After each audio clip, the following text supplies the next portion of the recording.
Whenever you're ready. All right. Oh, it got really staticky on your end all of a sudden. Oh, okay.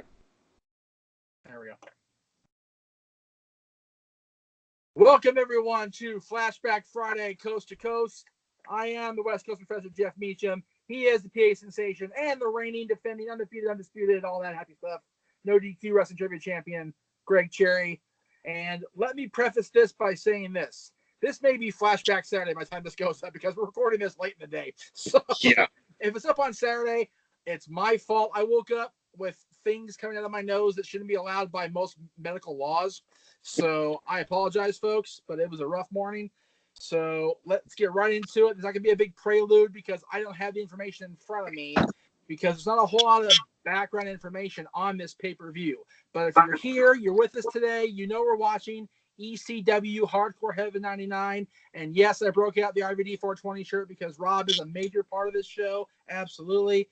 He is in a high-profile rematch with Jerry Lynn for the ECW World TV title, which he has held at this time for just over a year. He will, of course, he'll go another year almost before we see the end of the reign.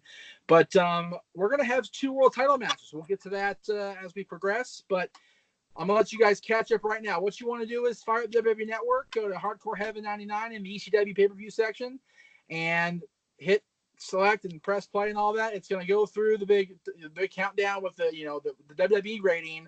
Then it's going to flash TVMA, and you're going to hear that sinister voice. This is TVMA. You should not watch this. If you don't want to watch it, use parental control.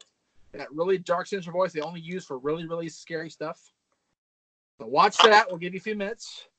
Greg, from what we were talking about prior to going live, or not live, but live to tape, Memorex, if you will, you have not seen a whole ECW pay-per-view the whole way through before. That's correct. And I never grew up as a big ECW person. Like, I always saw it on TV. There were a couple times I saw it, like, on local TV, and, of course, it's wrestling, so I'm going to watch it. But I never really got into the original ECW. Not that I have anything against it. Not that I was like, oh, yeah, this is garbage. It's like, I just never got into it when I was younger. So...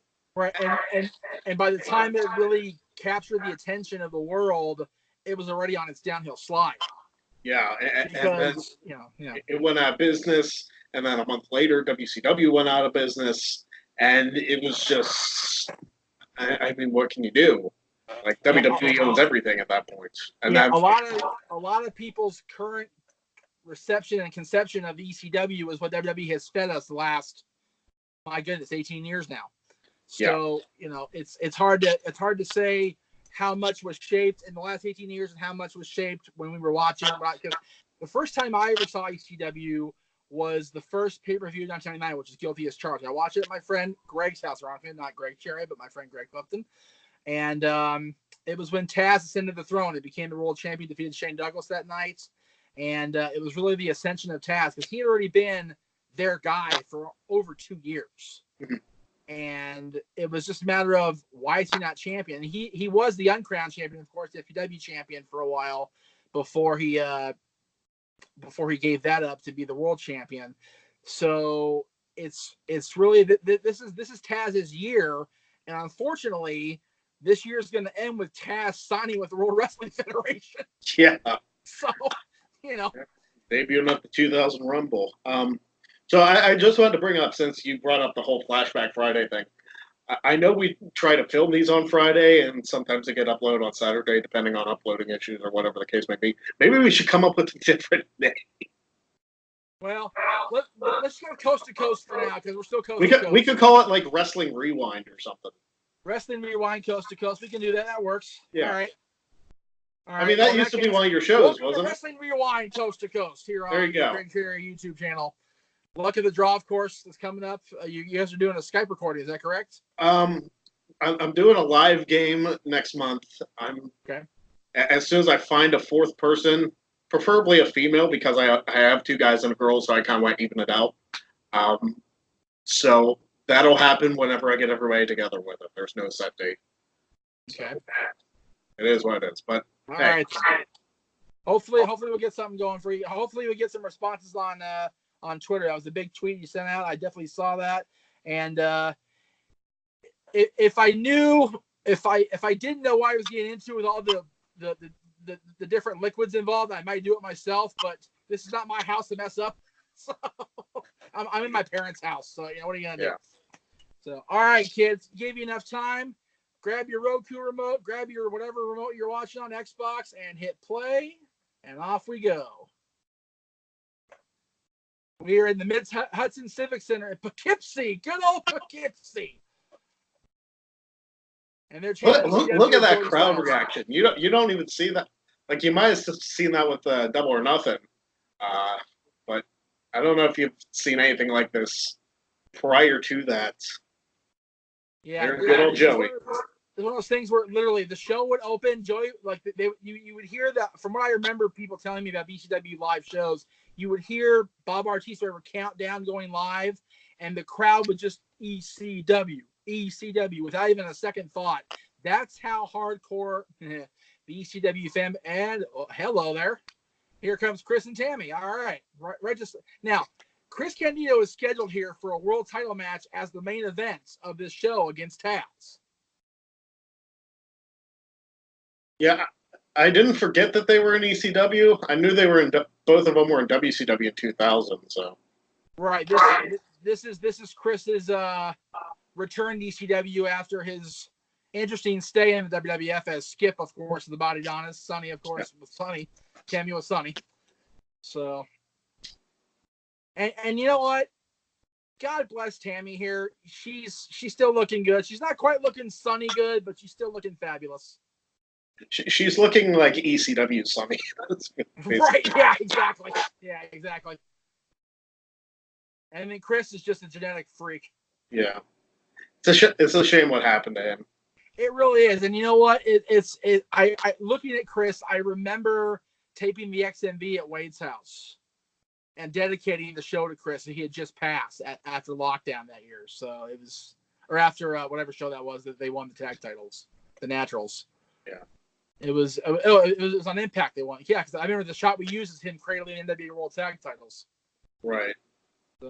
So Chris is talking here. He's basically not wanting to wait, from what I remember, not wanting to wait for Tazz in the main event. He wants to make it happen right now.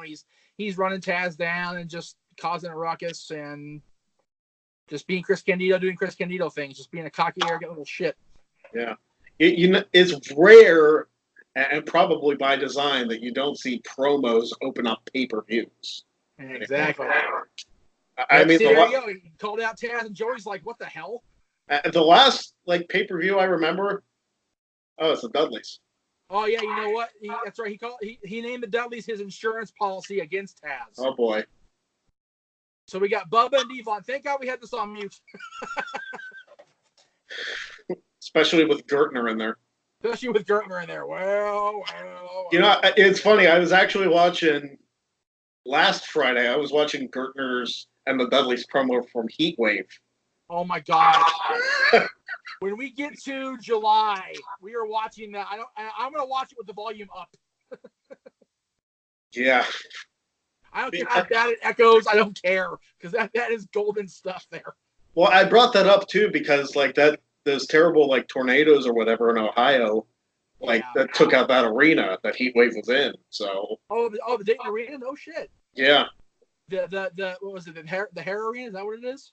The O'Hara or something. Yeah, I think it's the Hara HARA Arena. Oh, that's terrible. That's tragic. Yeah. There's a lot of wrestling history in that building. That's really sad. Yeah, I know. You know what? I can't knock on Gertner wearing the shorts because I'm wearing the exact same kind of shorts right now. Freaking Tammy and Gertner. What is Gertner wearing on his neck? Some sort of neck brace he got from an attack. I forget who attacked him forever ago, but he wore the neck brace the rest of his career in ECW. Oh, by the way, speaking of ECW, Pritchard, I'm taking it back. There we go. All right, very good. There you go. I mean, the neck brace is kind of like D'Lo Brown wearing the chest protector for years. Exactly. And you know what? Shout out to the guys making ECW belts, because those tag belts are sweet. Are those available on WWE Shop or just the ECW title? I think just the ECW World title itself. And what sucks is it's the World title with the red letters, not the purple letters. The ones they used after Big Show became the champion. There's Tazz. There's Tazz in all his extreme glory. And I'm going to be nice to Tazz today because Tazz is the man right now. I'm going to be nice. Oh, he's running. He ain't messing around. Nope. There you go. Tazz took out both Dudleys with one clothesline. He's ready to fight. And the referee's going, no, don't do it. No, don't do it. Ring the bell. Ring the effing bell. I love it. So the main event begins right at the top of the show. The main event's your kickoff. There you go. There it is. It's like Saturday night's main event. That's right. Look at geez, suplex number 1. There we go. I think you're a little bit ahead of me, but it's okay. Before Brock Lesnar being into the thing. Yeah. I think you're a couple seconds ahead of me, but it's okay. That's all right. Well, there we go. There we go. Tazz's suplex are a thing of beauty. They always were. You know what? That's why I'm so sad that I offended him so, because I actually like Tazz as a wrestler and even more as a commentator. I really. But he was a fantastic commentator. I love Tazz. Like him and Cole were so good. Joey, that's all. Yeah, him and Cole were so good together on SmackDown. Him and Cole may have been the best SmackDown team there ever was. Mm-hmm. Oh, watch this one. Oi! T-bone. Makes me want steak. Tazz mission. Here we go. It's over. That's it. And Candido tapped immediately. Jeez. Wow. Maybe it's a good thing that didn't main event. The custom ECW World Title Tazz with the Tazz painting in there, the orange. 3D. Oh, look out. Oi.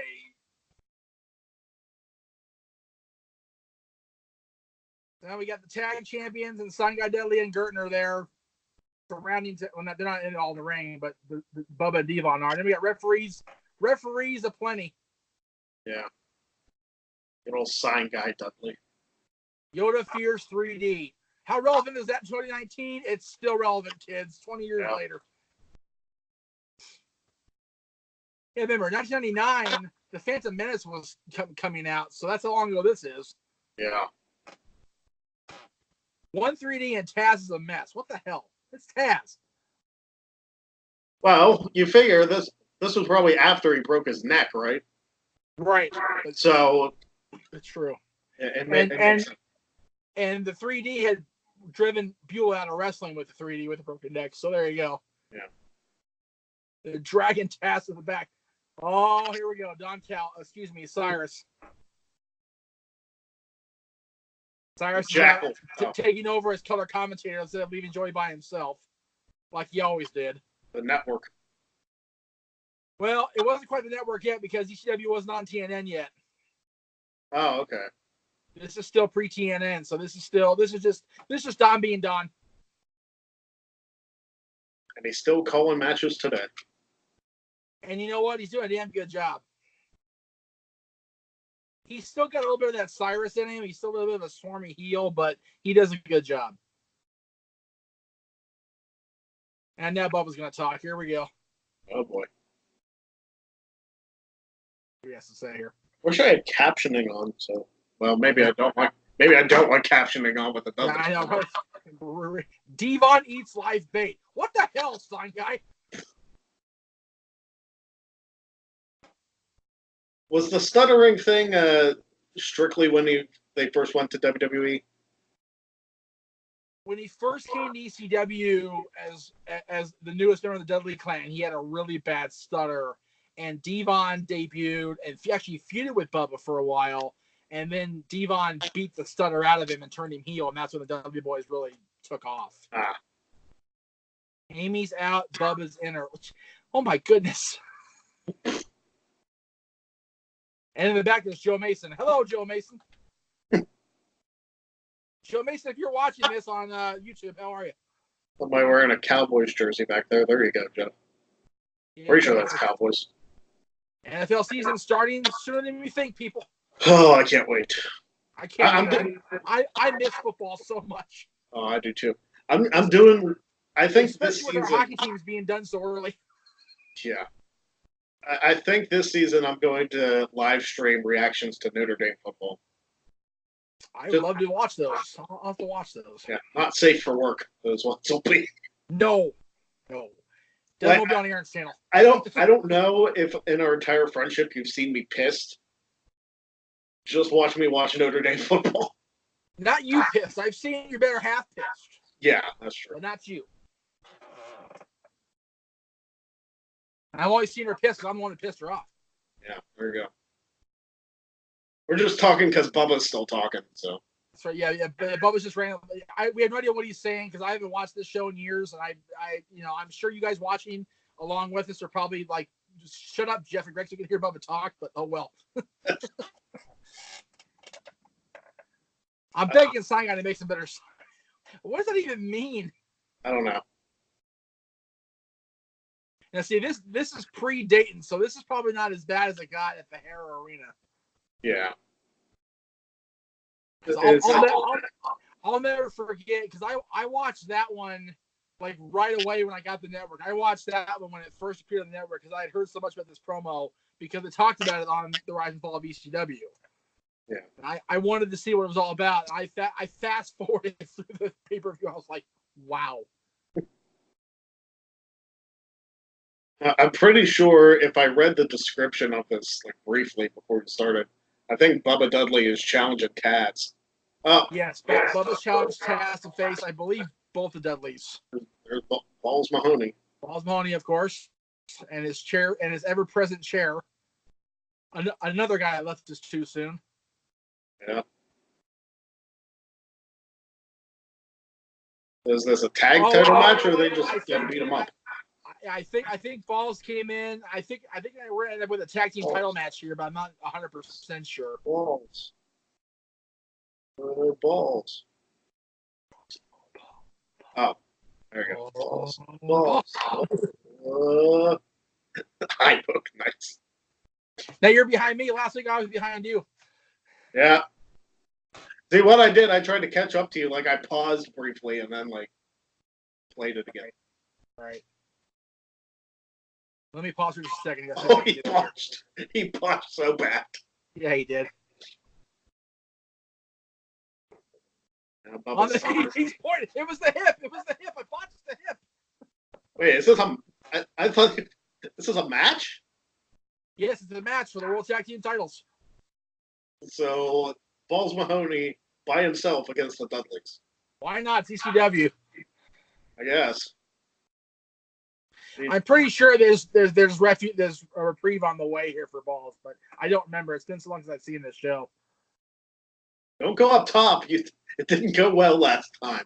Why are all these big guys going on top in this match? Well, there we go. Flare bump. 3, 2, 8. Yeah, at least that was a better bump than the elbow. Yes. Only slightly. Somebody's coming out. Music's hitting. Plus side is we don't have to listen to all the ECW dubbed music. Oh, God, no kidding, right? I forgot that. It's so bad the way they do it on WWE Network. I mean, I understand it for licensing reasons and whatnot. Yeah. Oh, Spike!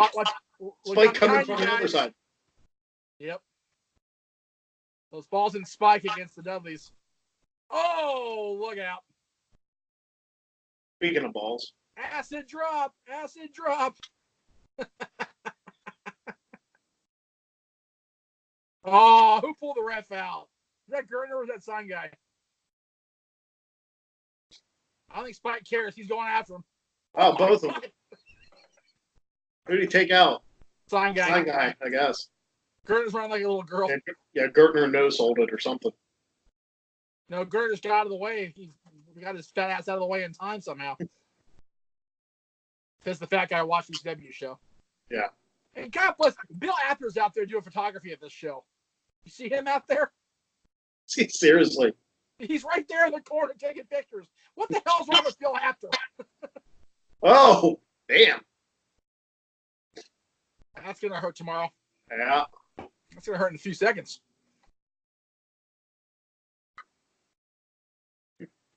And now we have the... Okay, go get one of them pin up balls. What are you doing?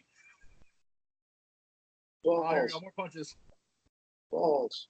That balls pop. Balls. Oh, no. I think you're ahead of me. I think I paused too much. That's okay. No, it's good. It's fine. It's fine. It's fine. I only did it for a brief second. Maybe we're good now. Maybe we'll sync up here. Hopefully. I'm also dealing with new internet here. Keep that in mind, also. Yeah, it's hard to do. It is. Because we try to time it the same, but yeah. Oh, hi Bubba. One ear, see Buh Buh Ray Dudley's face. Thank you very much. That's what Velvet said. Wow. I love you guys. Please don't hate me. I love the Dudleys and Velvet so much. Oh my god. Then you got that guy, the other guy photographer out there with the red hat. He was always at the shows. He always got messed up somehow. Those backwards red hats at wrestling shows. Yeah, And I'm not sure Rick the Sign Guy would have lasted long in ECW though. he might have found a niche. You never know. He probably would have been killed. Hey, he could have switched his look up for ECW. I don't know. Well, it's not about a look. It's about his brazen attitude. Either the franchise or does would have killed him. Show one. It was the slowest schoolboy ever. That was a school sloth. Yeah. Oh, shit. That was not slow though. No. Spike ran to that foot and kept going. Okay, I think we're synced up now because we reacted to that. We reacted to that instantaneously. God bless Spike and his bumps, you know. Poor bastard. Yeah. Spike is only 100. Survived ECW, I'll never know. 150 pounds soaking wet, and all the stuff he did in TNA too. Like it was ridiculous. I know. Well, that wasn't very nice. I actually watched a couple things of Busted Open Radio with Bubba or Bully Ray or whatever. Yeah, there's a young bump. No, I listened to Billy Corgan on that show right after the Crockett Cup.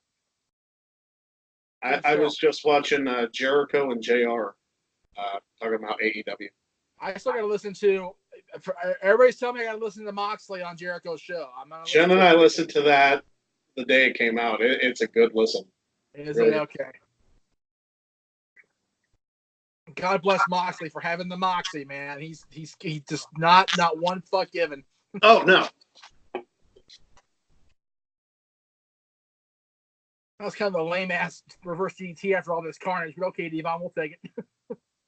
Well, I don't think he could get his ass up for the reverse suplex thing he does. His balls busted open already? Probably. Oh, beach ball, heads up. Beach ball. Where's Cesaro? Oh. Where's Cesaro? Oh, they're calling for the 3D with the shirt and everything. Where's Claudio Castagnoli? Yeah, back then.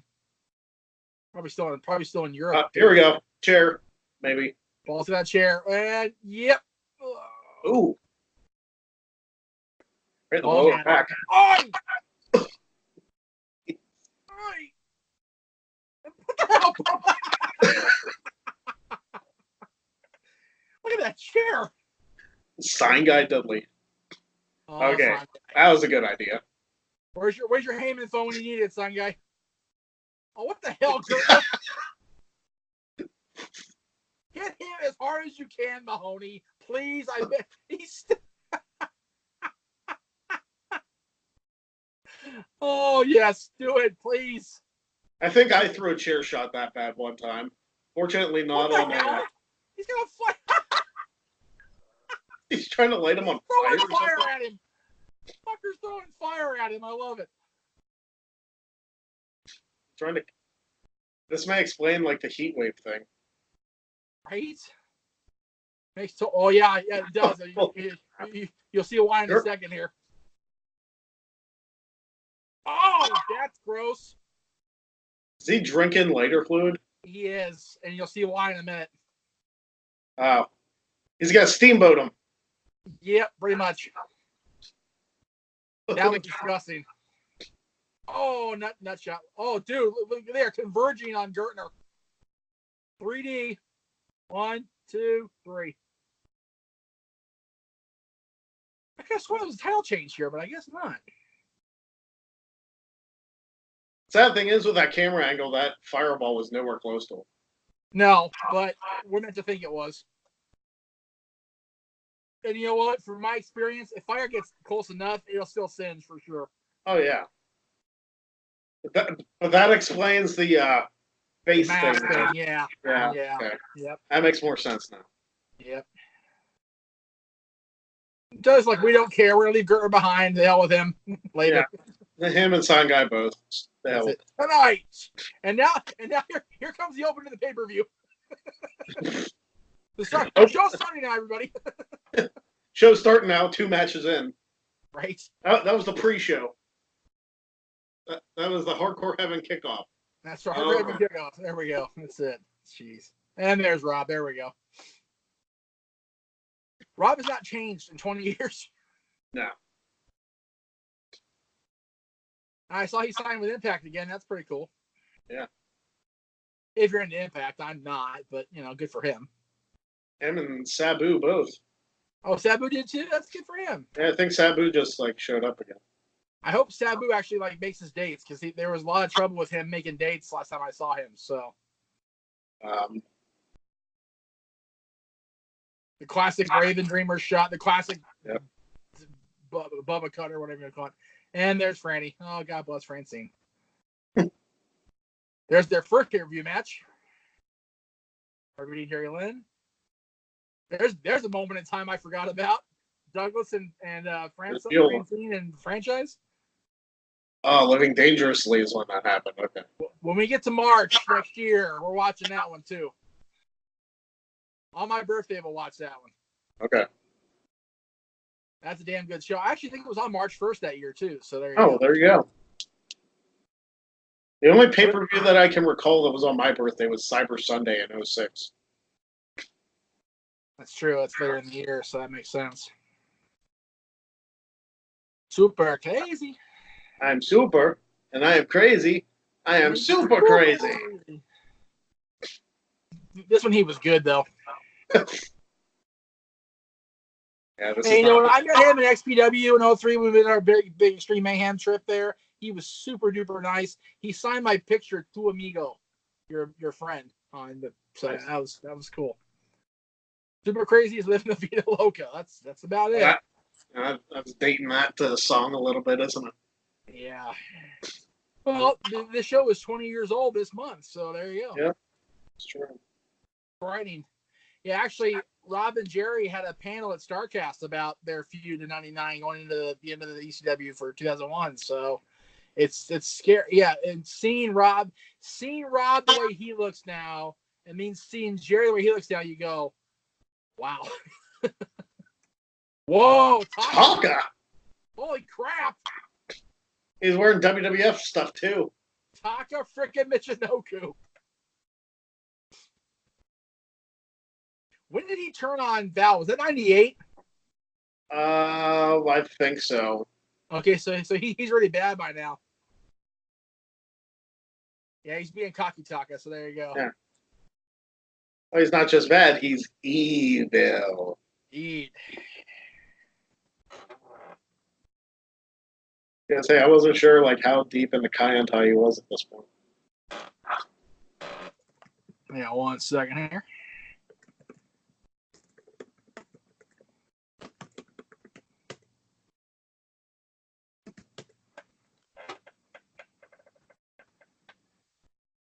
I'm being criticized from the outer offices of the Meacham household for not checking on the boy in the back. It's like, he's good. He's got his Xbox. He's fine. If I have to, I'll sneak out during the show here on a lull or whatever, during a promo, and be right back or whatever. All right, I'll do my own commentary. if need be. Yeah. We'll see how things play out. Oh, hey, speaking of, I was just a conversation I had with my mom on Messenger. Did you know this is Santa Clarita boy playing in the Stanley Cup final? Oh, cool. Kevon Miller playing for Boston. Yeah. I know. That's what I said. I'm like, really? Could have been for St. Louis. I don't know. I it's like Boston teams have already won enough. It's like they don't need to win anymore. Thank you. And St. Louis got their first finals win in their in franchise history the other day. So God bless them. Yeah. And I hope they win the cup this year. I really do. I mean, thank God the Celtics didn't make it to the NBA finals. Otherwise, I would have had an aneurysm. Yeah. I don't even follow basketball. Kind of weird seeing Taka in an ECW ring. Well, yeah, remember he was on the first pay-per-view. I know, but he was still working with the WWF at the time. Yeah, he was working for the WWF. Well, the first show, the ECW pay-per-view, he was not. He was still working with whatever company in Japan he was working for. But they were in the BWO Japan contingent, kind of like NWO Japan contingent. Yeah. Same type of thing, because he came out wearing the BWO colors. Gotcha. And of course, he was the first official light heavyweight champion later that year. Right. So he what's funny is Taka's still wrestling, I think, isn't he? He is. He's still wrestling. And he still looks exactly the same. He's a little bit bulkier than he was here, but he's still in a remarkable shape for a guy north of wherever he's north of. He's got to be in his 40s. He's got to be in his 40s or 50s now. Yeah. You figure though, you know you've made your mark in wrestling when you have a move named after you, and a bunch of people use it, and it's still named after you. Yep. Like the Tazz press, the Michinoku driver. Yep. Garvin Stomp. Garvin Stomp.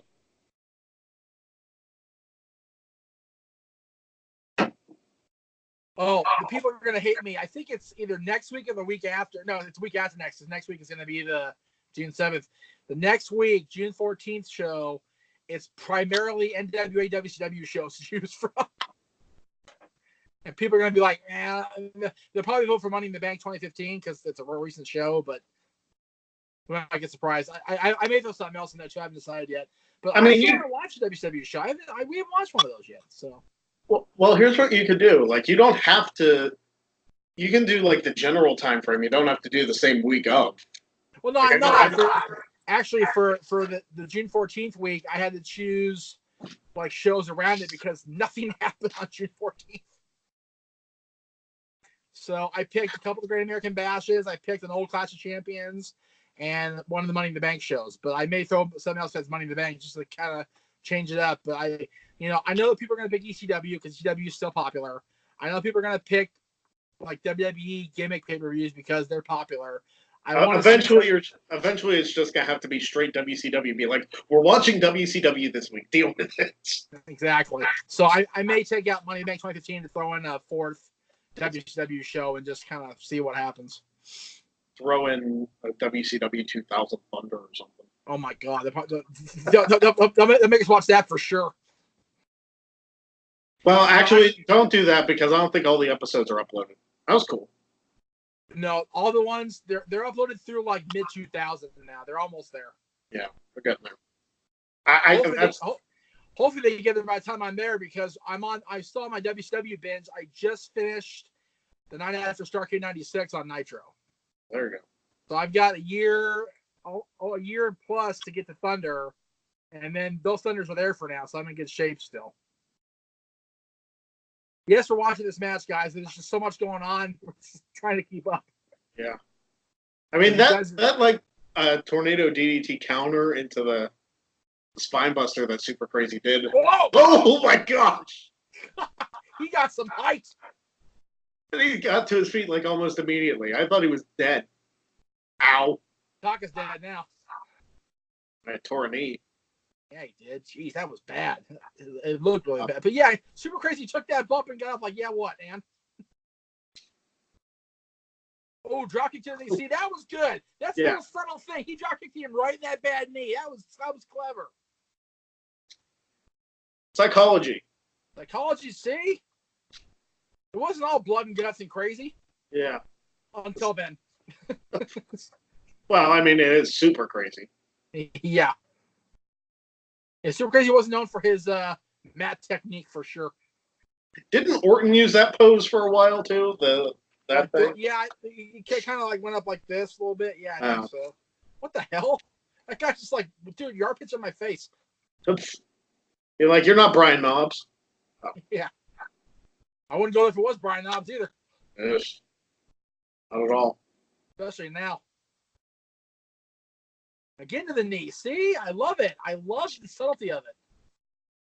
Cruiserweights, light heavyweights working Work in psychology. It's a beautiful thing, man. It's not all spot fests. Oh, here, watch this. This is nuts. Super Crazy's moonsaults were ridiculous. He got so much like distance. Dude, the one he pulled with the hammer sign one night stand onto Guido and Tajiri was just ridiculous. Oh yeah. Now, anytime you put these guys in the balcony or on the up in the second level, it's just like you didn't see that WCW or WWE until very, very recently, actually. Mm-hmm. Except Rob. I thought he was going for like a half grab. Oh, there we go. Got him the second try. He's on one leg and he's still fighting. If at first you don't succeed, I thought he was going for the driver. So did I. He probably can't with the knee. I was able to slam him, so. Yeah. Oh, that was a face moonsault, even though it missed. Yeah. Kind of triangle moonsault. It misses, but it's prettier than hell. What the hell? He's doing his best Daniels impression, I guess. Right? I was thinking the same thing. You know what's scary? Daniels was wrestling back then, too, and he's still wrestling. He's still wrestling today, and he's still damn good at it. And he's signed with AEW now, along with Frankie and Sky. God bless all three of them. I love Daniels. You know that. But... My boys, man. My SoCal boys. He dropped kick him right in the nuts. Now, right in the upper thigh. Okay. Close to the nuts. Yeah. There you go. Jeez. Now he's going for the driver. There we go. Which means he's going to mess it up because he called it. Oh, he got it. Oh, he planted him right on his head. Planted him. But they can't. Yeah, that's like a jobber thing, though. Like, you call for your move and you actually hit it. Yeah, right. I was going for it again. Well, that's what I think. I knew he was going to get countered. Oh, he's in a bad spot there. I'm talking. I'm dead. Thank you. You know what? Pay-per-view you should have us watch it sometime. Canadian Stampede. Oh, for sure. Well, it's July 6th. July 7th is a couple of weeks away. So yeah, at least have it up for option. I may just outright pick that one and say, here, we're watching this. Oh, yeah. You got the win. Got it. Very nice. Let me see when. Hang on one second here. While we're wrapping up this match here. That was a nice straight jacket bomb, I guess you could call it. Yeah, that's basically what it was. Where the hell does crap come from? Sorry. Let's see. It was on July 6th. Are they wearing a Yankees hat? Well, they're on Poughkeepsie, I guess. Yeah, Poughkeepsie. Good old Poughkeepsie. Well, July 6th is on a Saturday this year, so we can watch Canadian Stampede July 5th. There you go. Watch a Canadian pay-per-view 4th of July weekend. Yeah. That's just beautiful. I'm going for it. I'm booking it now. Canadian Stampede. The same. Yeah, that backdrop was ridiculous. I thought he was going to like die or something. I know. And then the freaking moonsault combo. Yeah. That dropkick was pretty sick, too. This is a damn good match for as much as you pay attention to it. Yeah. It was no BME, but hey, what is? No. Dude, the BME into the pile driver thing they did it all in Double or Nothing was ridiculous. And Joey's talking. What a surprise. Come on, Joey. Get through it, Joey. Come on, quickly. Oh my we can't hear you. Oh my God. Another guy has not changed much. He still looks that young now. Joey Styles looks exactly the same too. Oh, what the? It's Gertner with his burned face and that ever-present robust belly of his.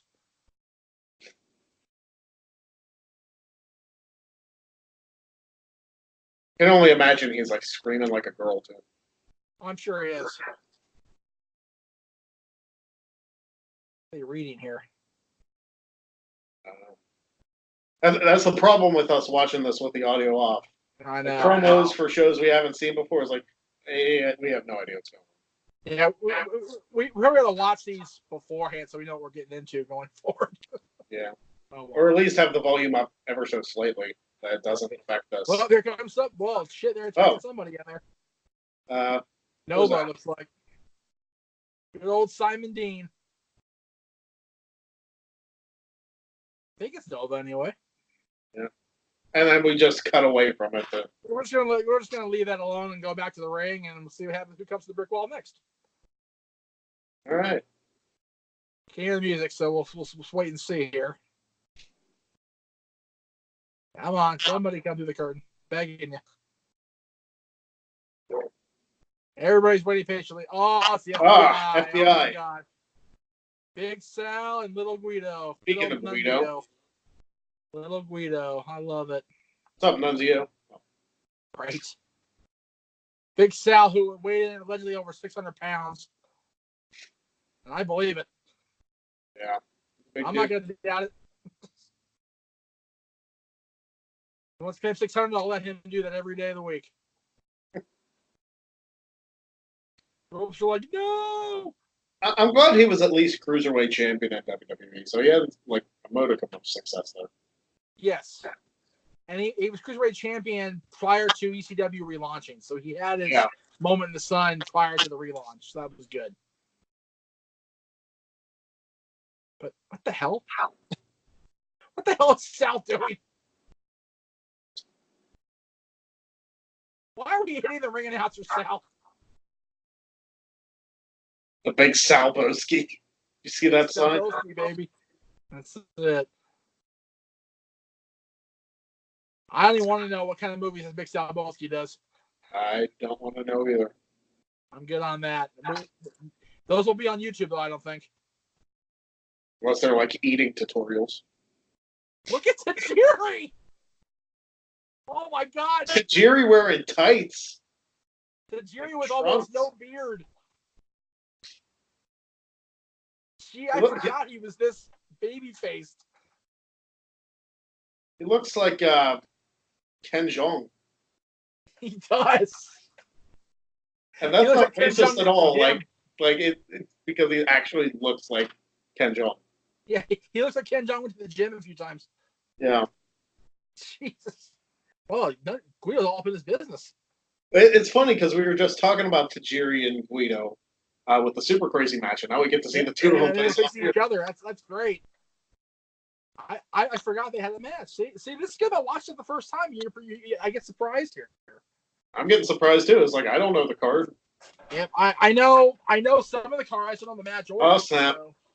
Tajiri just spit at Big Sal. Well, now you've gone and done it, Yoshihiro. Oh, interesting. And they're mocking him. He's mocking them. It's a beautiful thing. Oh, for real, Sal, give me a break. Big Sal looks like Loch Ness.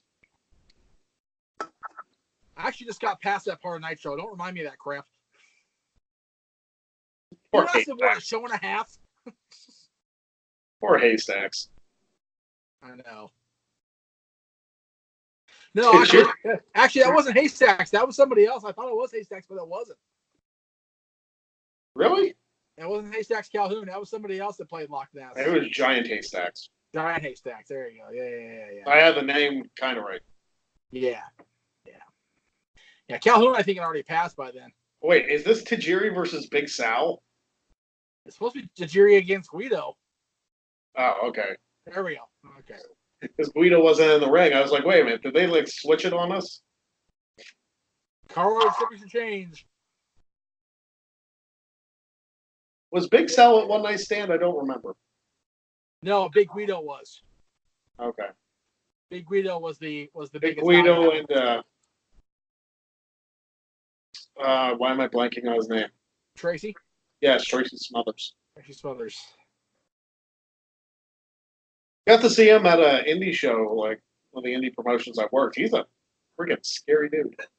The first indie show I ever went to, you might remember this because I think we put it on XPW, on XTMV, or maybe it was on the internet. It's on the internet somewhere.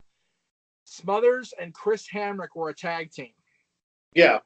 Confederate Currency. I don't think that was their name that they were working, but.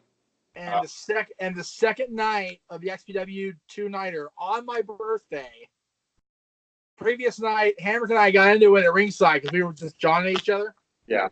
So the second night, Hamrick comes down to the ring, sees me, goes like this, makes fun of my belly, and I give him the double bird. He rears back and super kicks the shit out of me.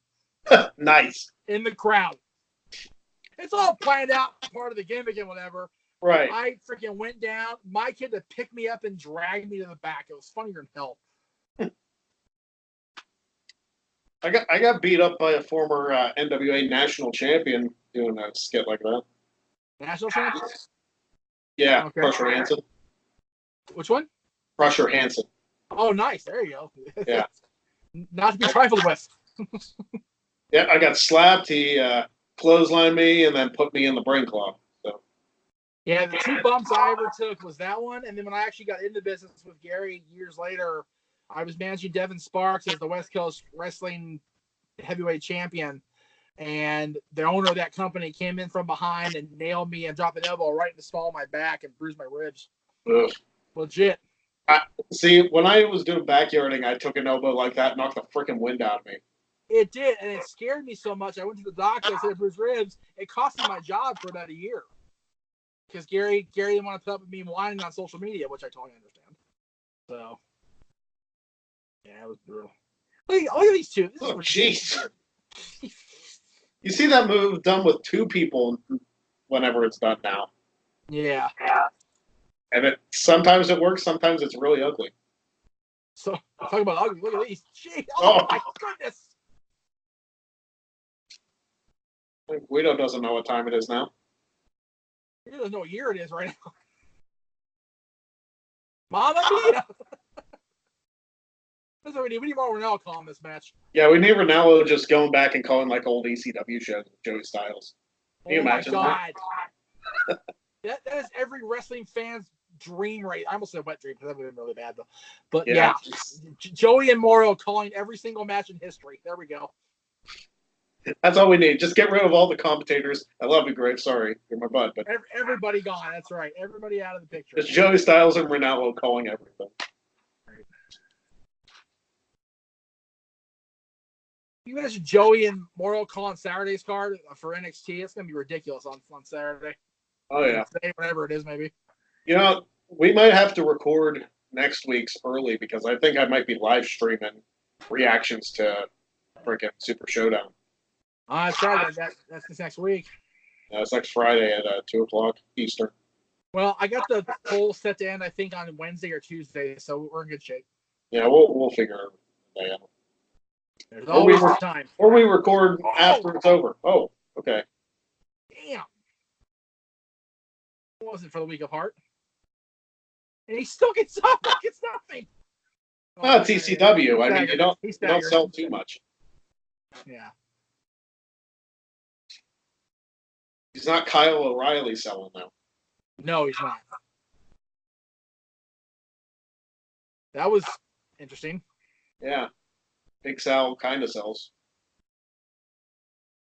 Big Sal sells like an indie guy.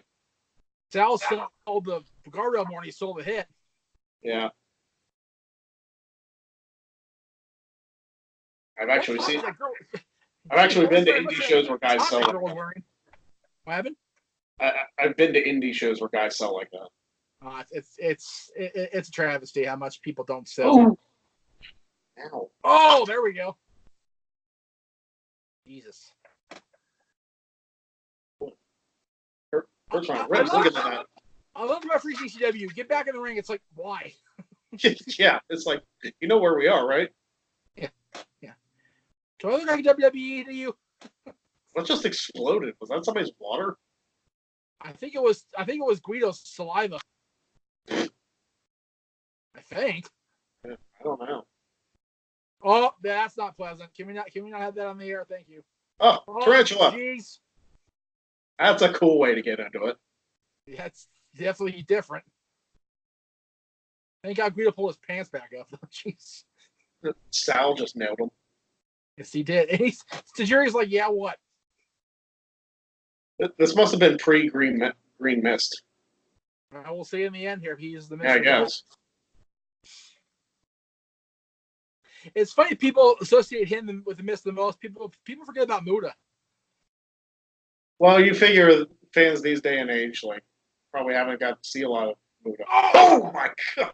Fuck! Pardon the interruption about Tajiri. We're going to sell Guido's death for a moment here. Jeez. Gravity. And that ramp was no joke in ECW, man. Oh no. That was a hardcore ramp that those guys used. Didn't Tazz and Bigelow go through the ramp at one show? I think it was the show after this. Yeah. Oh, Sicilian Slice. That's just vicious. Oh no, you know what? It was a show the previous year. Okay. Because it was when I guess Bam Bam was working for WCW. Right. Oh well, no, he wasn't there yet. He was on his way there. No, wait, he was. You're right.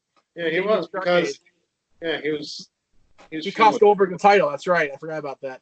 Yeah, I don't remember what show it was because the first show was Living Dangerously and they went through the ring. I think it was sometime later in '98 they went through the ramp. You know what it was because Douglas was hurt and he was the world champion. He was on commentary for that match. And Bam Bam was back in the triple threat by then, so it had to be sometime mid-'98. I'll have to go back and look. Nice. Fujiwara. Sicilian Stretch. I think let's call him, or that's what Guido called anyway. I know it's Fujiwara armbar, but yeah.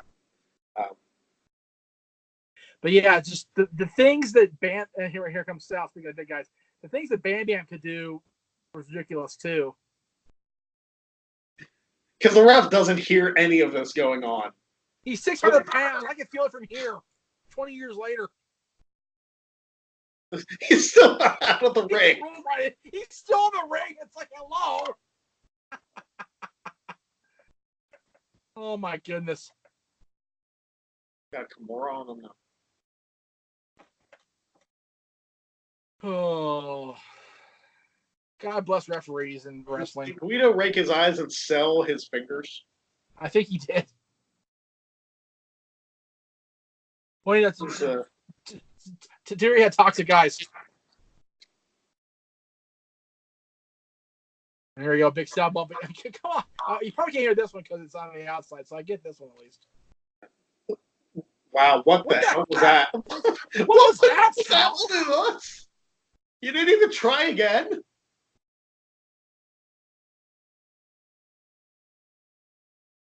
Man, No. Big Sal probably is an indie guy. Jeez. I mean, was he supposed to pick him up and throw him on the guardrail? He didn't even get him off the ground. Yeah, he didn't even go off the ground. He went to lift him. It's like you're that big and you can't lift a friggin' cruiserweight. And Jerry's like a cruiserweight. Yeah. Back then, anyway. Also, unrelated, for people who have never been in the business before, it's like, oh, all that stuff is fake. Take a freaking chop. Take like an open hand slap to the chest and be like, hey, does that hurt? Yeah. Because chances are, it freaking does. Yeah. The WWE puts let's try this at home. Don't do this stuff at home to your kids or your brother or your sister or whoever, because somebody's going to get fucked up. Yeah. So be cognizant of your surroundings and of your own body limits, folks. Wasn't sure if he was going for a swing or what. I don't know what the hell he was going for, but he messed up, but he got whipped out, whatever it was. Oh, jeez. I love Guido's selling. I do too. It's fantastic. Oh, not as much as I love Lex Luger selling, but well, if we're going to talk about sellers of all time. Yeah, but Van Dam never like audibly screamed every time he got hit like Luger did. Luger hits the turnbuckle. Oh! Yes. Luger was dead every time. Yeah. That was interesting. That was. Guido over the submission. Good for him, man. He's got the Shane McMahon submission, the triangle.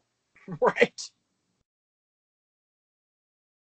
What the hell's on Tajiri's shoes there? What the hell was that?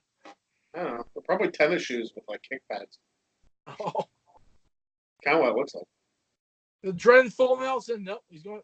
What the hell? Oh shit! Look out! I've seen him do that before. I forgot about that. Yeah. 3 ounces selling it more than Guido is. But Guido can only sell so much. That's right. I've seen him sell a kick from the middle rope, and like he face plants on the floor, just like flat out face bump. Jeez. What's And I'm going like, for here? I hate face bumps. Like just How's your face, Guido? Oh my goodness. And so have a face. Oh, trio wall. You tied the trio wall, if you will. That's what I need. Like, you're about to die. Love you. You're about to die.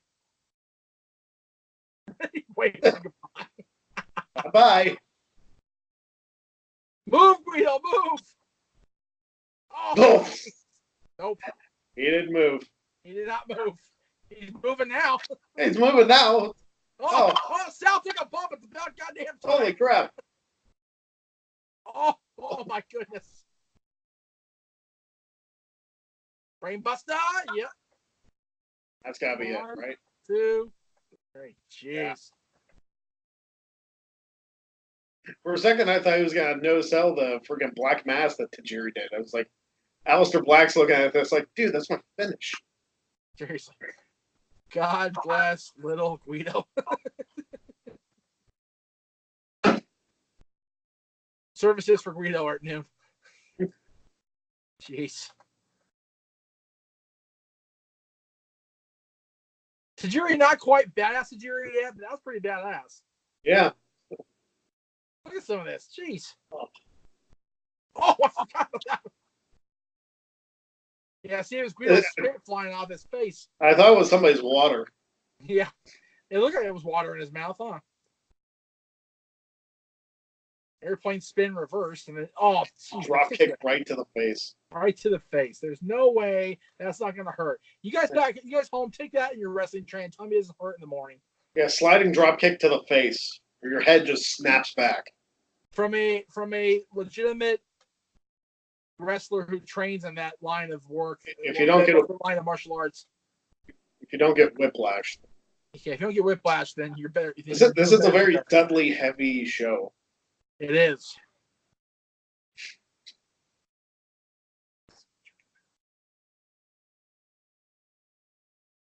Hey, he's got money. Can I have some? Can you hear my TV?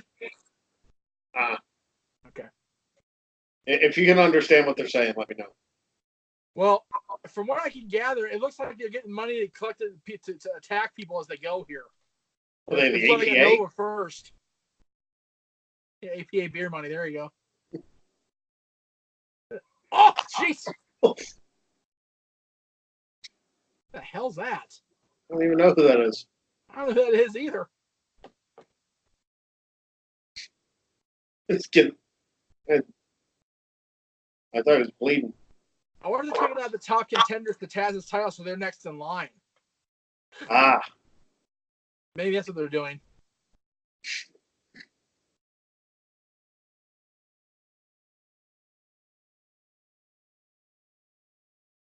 Yeah, I think the Buck is saying here they'll be the world champion next.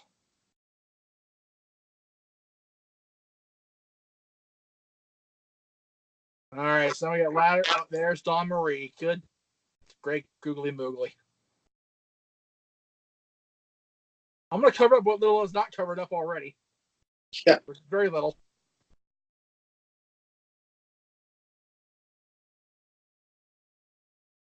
Did she get out wearing no panties? Are you kidding me? She did. She came out wearing no panties.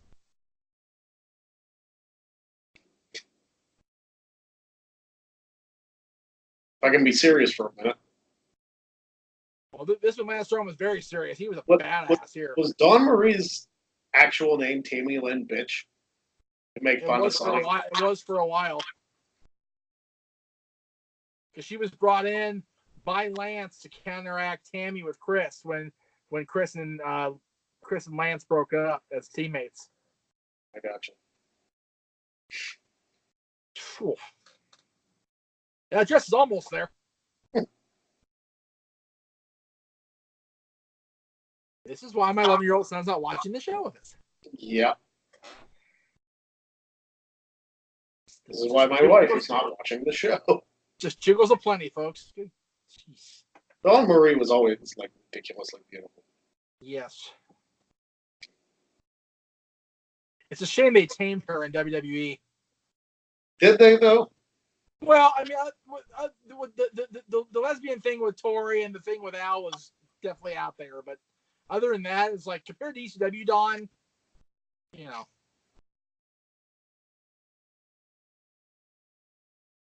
I love that she was pregnant when I see him. He still trotted her out there with Lance. That was funnier than hell. Yeah. Who's Lance fighting here? I don't know. This looks like it's going to be a street fight of some kind with ladders and garbage cans. All kinds of thunder, as Dusty would say. It's not Candido. I think it's Tommy. Might be Tommy. It's off early for Tommy. There it is. That's Tommy. It's off early for Tommy, but I guess not. Tommy with much less of a gut. Yes. Not quite the Bubba hating the gut yet. Hey, you know what? He's wrestling. Oh, somebody's coming out with him. Oh, it's Franny. Yay. The hell? Oh, Lance Storm went after. Hey, you know what? In all seriousness, if I can be serious with the Lance Storm match, Tommy's promotion is throwing the last wrestling show ever at the Nashville Fairgrounds. Oh, House of Hardcore's done? No. House of Hardcore is going on. The Nashville Fairgrounds are closing for wrestling, I think. Period. They're closing, period. So it's going to be the last show at the Asylum. Wow. Yep. Yeah, Tommy's wrestling. Willie Mack's going to be there. It's gonna be Is that why Impact went back there for that one show? Yes. Yeah, they're closing up the fairgrounds. It sucks, man. I never got to go. Oh, hello. That's one way to counter a sunset flip. Probably the most effective. Other than a chair. Yeah. I've been hit with both in the head, so I can attest. Other than Rikishi sitting on your face if you're a Basham. You ever see that? Bump? Yep. I'm like, how did that Basham brother not die? I had no idea. How did his face not just go? Yeah. That's a big ass. Oh, the dreaded water bottle to the head. Which does hurt for the record. Yeah, it doesn't tickle. No. Especially a full one like that was. It's weird seeing Lance Storm wrestle in not tights. I know, right? Oh, this is bad. This is bad. Okay, get out of it. Well, I was kind of a botched DDT there. Or reverse DDT, Scorpion Death Drop, whatever the hell you want to call that move in 99. Yeah, just call it a reverse DDT. There you go. It's weird seeing Lance Storm in like a hardcore type match. I know it's ECW, but like right. But even for ECW, Lance didn't do very many hardcore style matches. He was always the technical guy. Yeah. So it's just but Dreamer was feuding with him and Justin big time here. The Impact players, baby. Arguably the greatest tag team in ECW, not named the Dudleys. Yeah. Oh, he DDT'd himself in the chair for crying out loud, Tommy. I thought I was going for Almas's finisher. Yeah, he went for the DDT and he landed on the back of his head on the legs of the chair. Jesus. It's a wonder he's still alive. Who, Tommy? Yes. Matter of fact, him and Van Dam had a match in Impact not so long ago. Well, Tommy was just in the Battle Royal at AEW. I know. He's still cruising, man. God bless him. The beating he took from Orange Cassidy. Yes. The legendary kicks of Orange Cassidy. Yes. Once we get further into the history of AEW, I want to go back and watch that show because I still haven't seen it.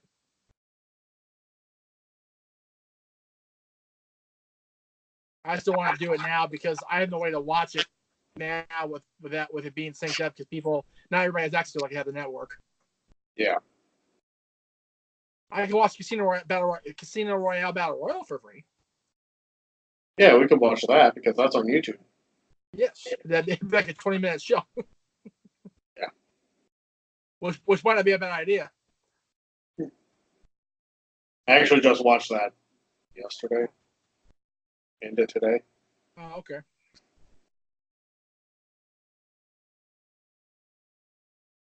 That would not be a fun bump to take.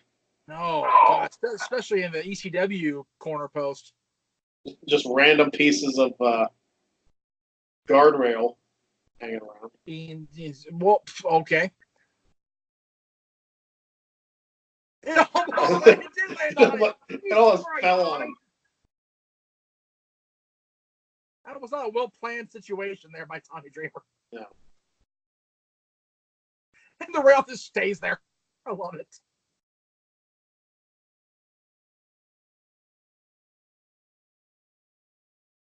Oh, God. Oh, God. Oh, This God. is why I'm dead. That's not it didn't seem very effective because it's just kind of in the middle of the ring. If it was like locked into place, it'd be more effective. This is gonna hurt no matter who. This is gonna hurt no matter what. Yeah. Yeah. Jeez. No, he went for the shoulder and the armpit, not the legs. Could have killed himself if he did the legs. How many people are wearing like tennis shoes this year? All of them, except maybe Van Dam and Jerry Lynn. Yeah. Maybe Tazz. The actual wrestlers. Not that Lance isn't, but I guess for this. No, but Lance is in street fight gear, so I get that.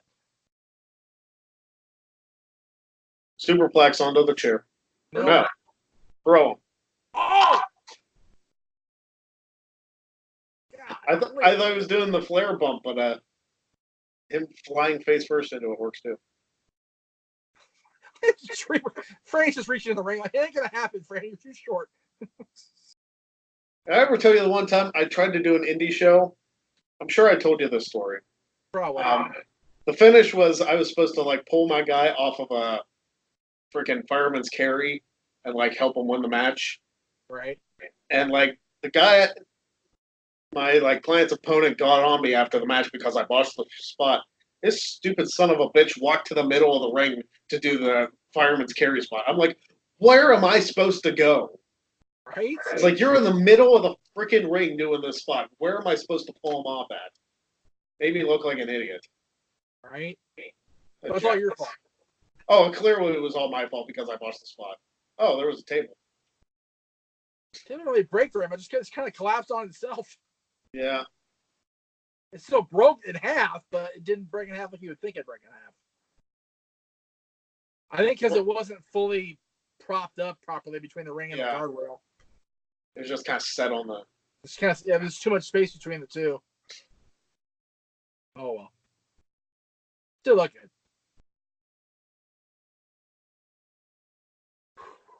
This is the bad part about doing this in Southern California in May, late May, early June with because I can't have the AC on because it's too loud. I have my AC on low. Like it's warm here today too. Oh. The thing is, the AC I've got back here is right behind where my computer is right now, and it would blow up. It hit me in the face, it'd be fine, but it's right here. It would just blow into the mic. It would kill the video. I gotcha. So I'm just kind of. I guess I should have asked that like an hour ago. Yeah. We started the video. It's like, hey, can you hear mine? Yep. No, I can't hear yours at all. Okay. It's like it's right over there. Yeah, you're good. The important thing is your mic can't hear it on the video that's getting recorded as we speak. So that's the important thing. True. What's he got? He had a belt at one point. I think he still does have a belt. I was stabbing him with the belt notch into Dreamer's forehead. Jeez. And he's bleeding. Oh, of course he is. It's Tommy Dreamer, that's right. If you get stabbed in the friggin' face, yeah, you're gonna bleed.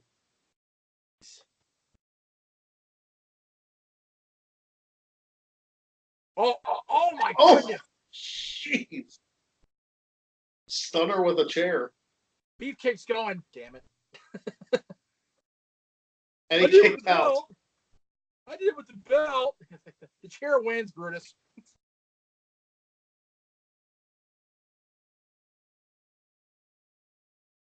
Shows how strong the ECW guys are. Stuff that takes people out of the WWE for weeks, he kicks out of. I know, right? Well, they're hardcore. Yep. Oh, but that's not good. No. You're trying to win a match, not kill somebody here, buddy. Uh-oh. Oh, my God. Nope. Nope. That yeah, okay. That was dead on arrival there, Tommy. Yeah, that was just ill-conceived from the get. I miss garbage can lids in hardcore matches. It's amazing how much they didn't hurt. I took more than one of those to the head. As a referee. Oh, there you go. Here comes a drop kick in the face. Maybe. Nope. Oh. Nice, Dreamer. Oh. He's smiling, laughing. Tommy must love this stuff. He got a kick out of that just now. Oh, that was good. That wasn't beer. Or water or something. Gotta get a mid-match break, you know? That's right. Mid-match refresher. Like Austin at 2000 Survivor Series. I'm just drinking this because I'm thirsty. Oh. That's ugly. That could have been better. Yeah, it could have been. Oh, here we go. It's about to get better. Oh, Jesus Christ. Oh, and the referee gets nailed on the way down. Everybody's dead on that bump. Except Tommy. For now.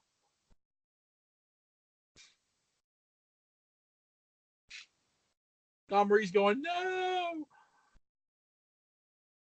I'm waiting for the two girls to get in the ring so I can do the Joey Styles call here. I'm waiting for it. What's he going to do? Splash? He's going to miss. Oh, on the knee. Ooh, on the knee.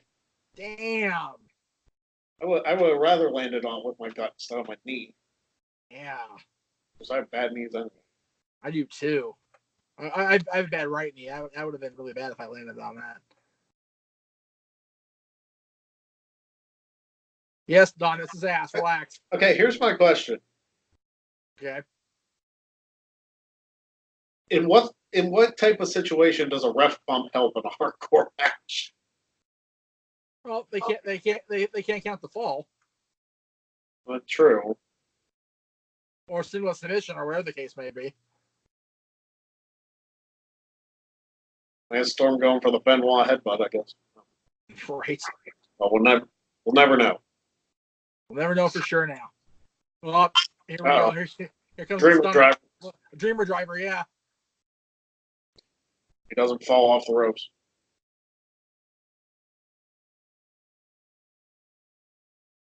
Oh my goodness! Oh. And the ref's still dead. We're still dead over there. Yeah, don't mind him. Wake him up, ECW. Oh my God, referee, get over there and count. Oh, here comes Cyrus.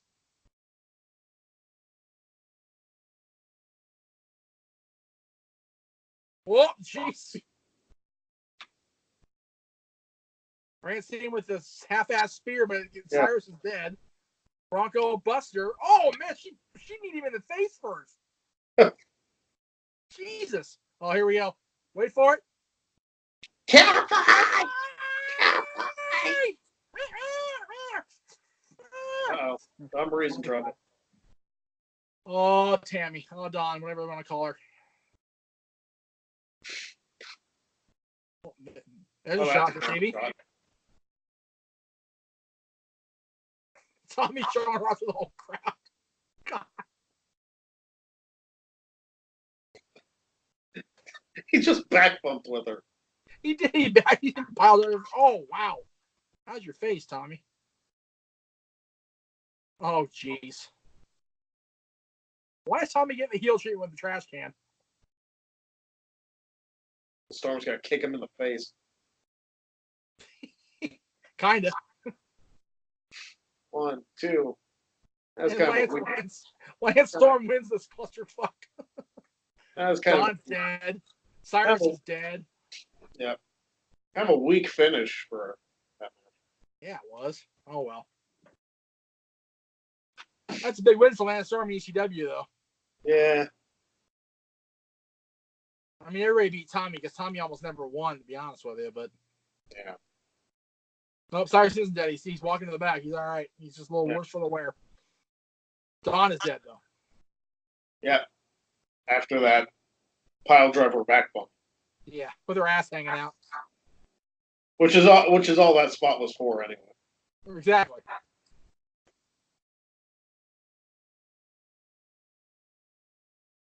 Lance covers her up and then goes jail. Jesus Christ.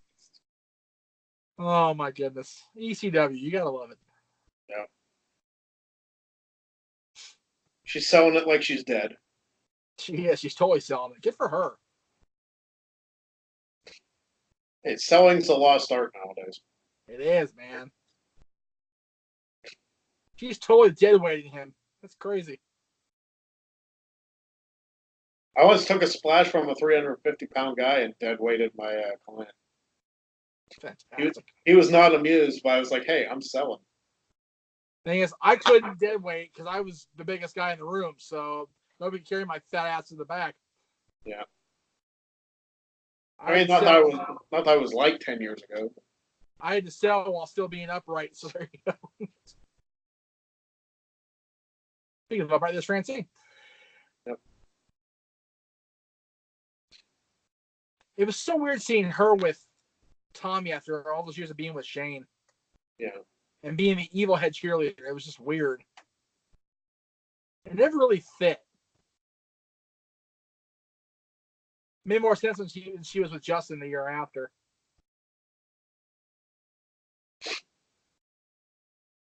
It was really weird when Raven came back. She was Raven for all. That was really bizarre. Yeah.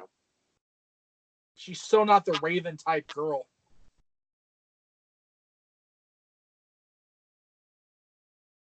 Tommy's really selling that spin kick. Yeah, he is. Which was more of a spin elbow with a kick thrown in there at the end than it was a spin kick. Lance kind of threw himself at. Oh, here we go. More Dudleys. Telling you.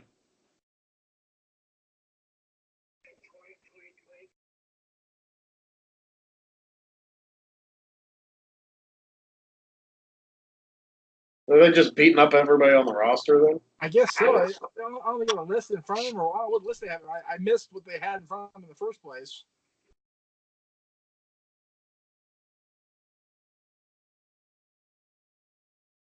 I guess next thing I know, this is Jack Victory. Remind me to put captions on for the next show.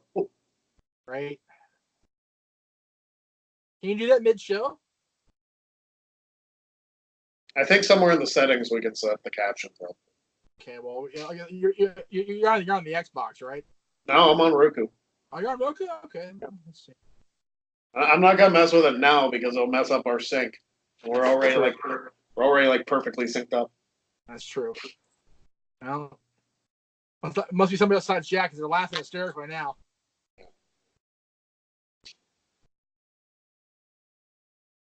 If those jerseys came in black, I'd be all over them.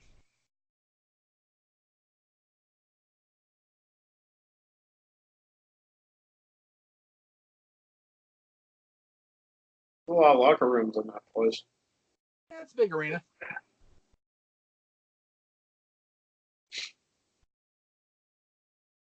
It's Jack Victory.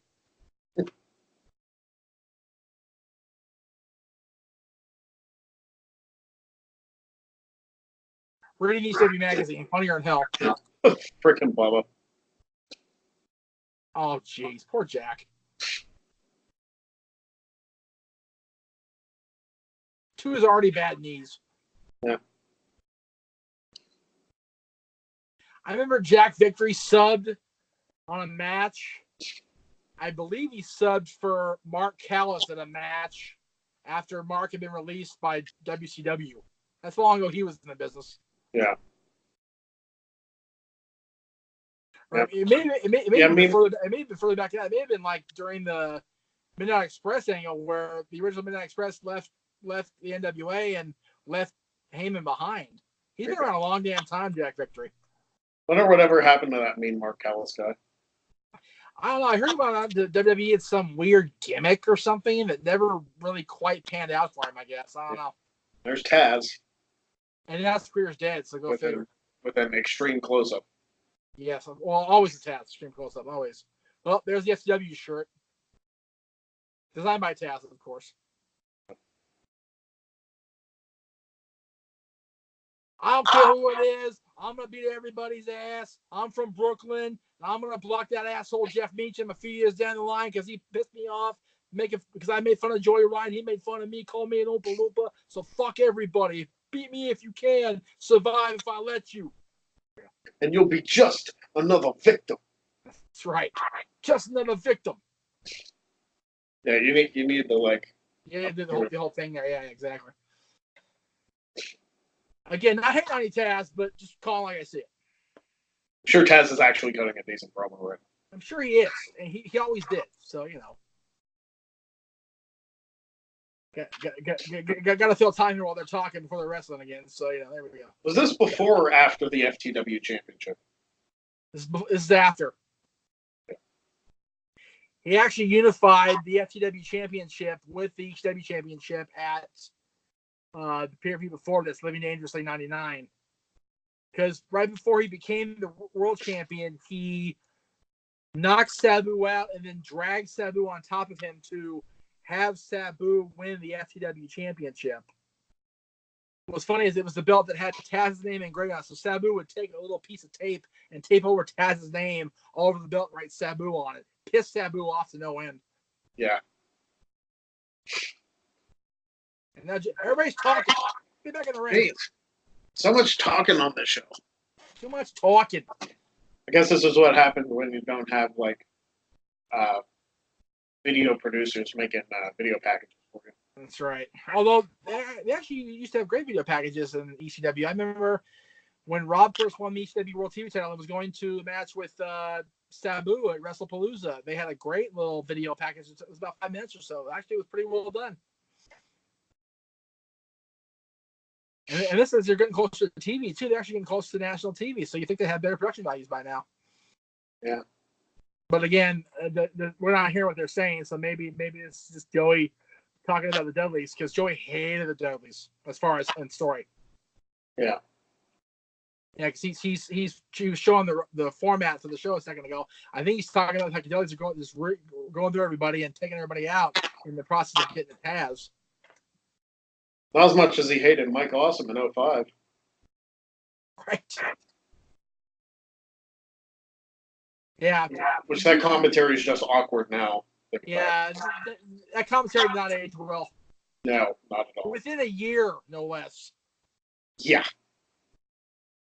I wonder if Joey ever watched that back and kind of cringes when he says that. I was like, ooh. He actually talked about that. He talked about watching that back on my bad. Yeah. Whoopsie. Wonder if they edited that on the network. I haven't watched it. I don't know. I'll have to find out one day. I wish they wouldn't have. Come on, I know it's a Metallica song. I wish they wouldn't have edited out Enter Sandman on one I know, of right? Oh, here we go. Here we go. This is where Jeff is excited now, kids. Yep, Jerry Lynn and RVD. The rematch. Now, see, this match I've seen 100 times because I have the RVD full TV title Reign DVD set. So I've seen this match a million times, but it never ages and never gets old. It's Bill Apter again. God bless Bill Apter. New effing show, Jerry Lynn. Jerry Lynn prior to a world title win. He was ECW champion. He was ROH champion.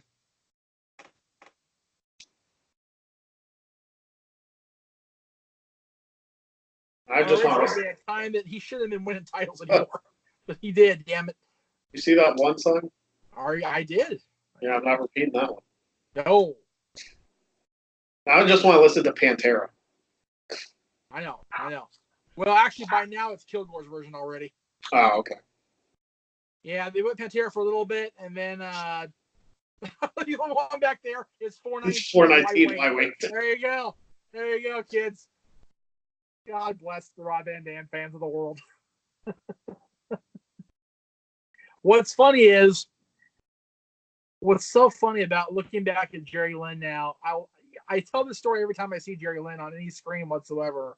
But the fact that Jerry Lynn saved our buddy Aaron from a weed-filled room by hiding in the hallway, and Jerry dragged him back in the room going, come on. Walked in the room and went, this room smells good. Because Cass and Nagel are just fucking toking it up. I'm in the room just going, whatever, I'm good. And Aaron's in the hallway hiding. Good old Bill Alfonso. Not my favorite ECW TV title belt, but still an awesome belt nonetheless. Maybe it's a good thing we have it on mute. Bill Alfonso out there. Yeah, with the whistle. Oh my God. Seriously, when you watch the Van Dam 7-disc TV title reign set, there's a lot of Fonzie on that thing. Drive my family crazy. So were they both baby faces at this point? Oh yeah, absolutely. Rob definitely, because he just got over. Oh, wearing the RVD shirt, I like that, and the white shirt, which I've never seen on anywhere, anybody. I've never seen the Rob Van Dam white shirt before anywhere listed. I love how he never changes his gear. No, I mean the design on it, but he's always wearing the same thing. Yep. It's a big ball. Like, okay, you're having fun. That's cool. I got it.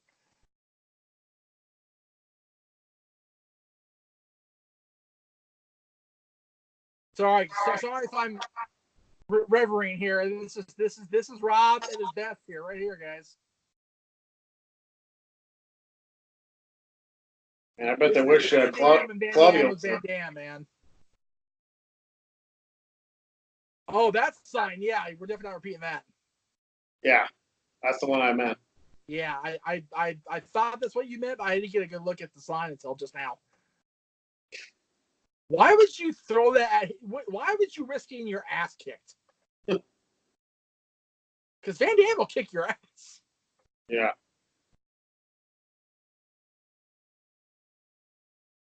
It's very rare to see Rob pissed off, but if you piss him off, yeah.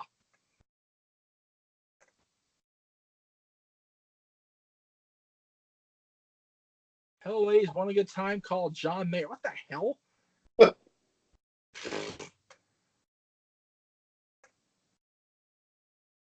Another, it's 419. Why? It has two of them out there. Jeez. Yeah. Mr. Rob Van Dam. I wish you did that. I wish you did that WWE and not just the RVD with the straight posing. Well, he did that for when he won the WWE title. Yes, he did.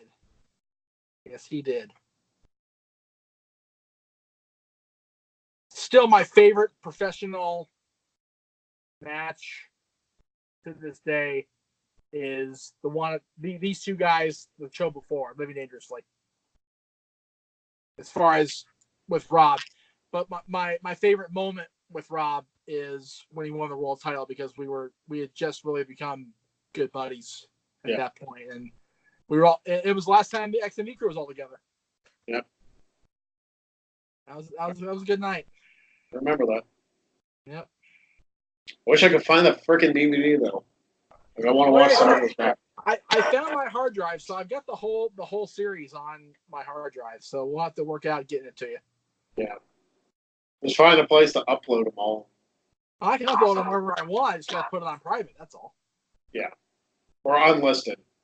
Unlisted, whatever. Yeah, it's true. Yeah. Yeah. What you missed in the last 60? Something like that. All right. Yeah, because the ones you have are good, and the very end ones were good. It's just we kind of hit a creative wall there in the middle of it. So there was just a lot of tension and everything with us before Mike left. It really wasn't good. Yeah. So well, wasn't there like a long hiatus before Tariff arrived? Yeah, we went into the summer of 05. We're on hiatus. We taped at Universal Studios, City Walk, whatever you want to call it. And when we sang Hotel California, that was that was going to be our original swan song. And then Aaron put the highlight video up, and it was to the song "Wake Me Up When September Ends," and Josh kind of came into Southern California and really was trying to get a foothold into the business, and kind of became a fan of ours. I remember the whole story now. God, it was 13 years ago. So, yeah, 14, excuse me. And the story was that he gathered Mike and I at my aunt's house and had us talk things out. And then he ended up becoming the cocky heel and turned heel. Josh did.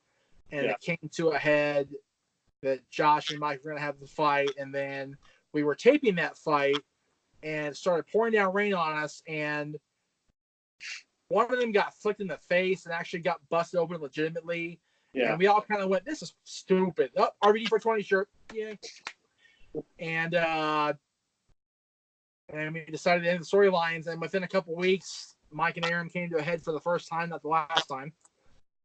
And Mike was gone. I remember. We did the last 6 months of the show was Lee and Josh and I, mainly Lee and Josh, but I was working or in school or something. Yeah. I wasn't around very much, but when and I came back, it really got funny at the end. It was really good. Yeah, it was Lee. Is sorry, I'm watching this. Oh my! Jeez. Yeah, it was Lee and Josh and the girls, and then Jade and I were involved a lot, but not all the time. Aaron never was on camera, except for in certain spots, all throughout the whole history of the show. Man, Dan loves that crowd, doesn't he? He does, man. He does.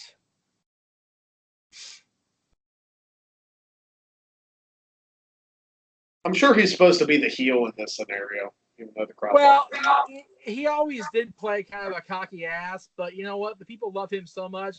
It's hard not to love Rock. He is the guy in the ring. He's just laid back. He's chill. He's like, whatever. I got it. I'm good. Yeah. I'm the best wrestler on TV. I'm good. And they were building eventually toward Van Dam challenging Tazz down the line for the world title. And then he broke his leg. Well, no, but that was after Tazz left. Oh.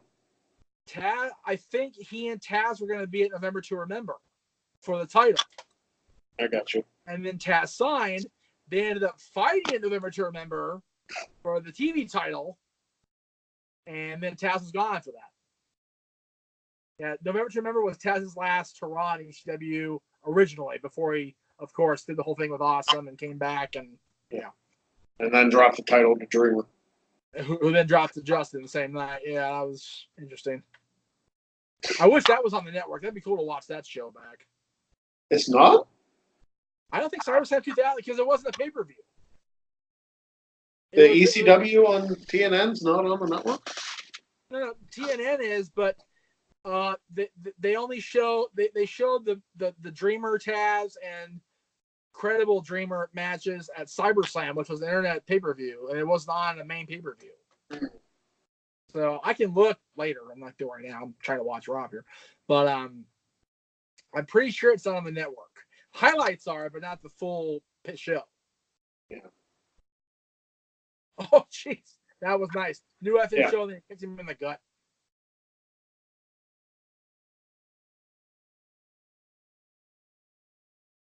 It's funny. The first time we interviewed not the first time, I think the third time we interviewed Rob, when you did talk wrestling with me, in January of 2008.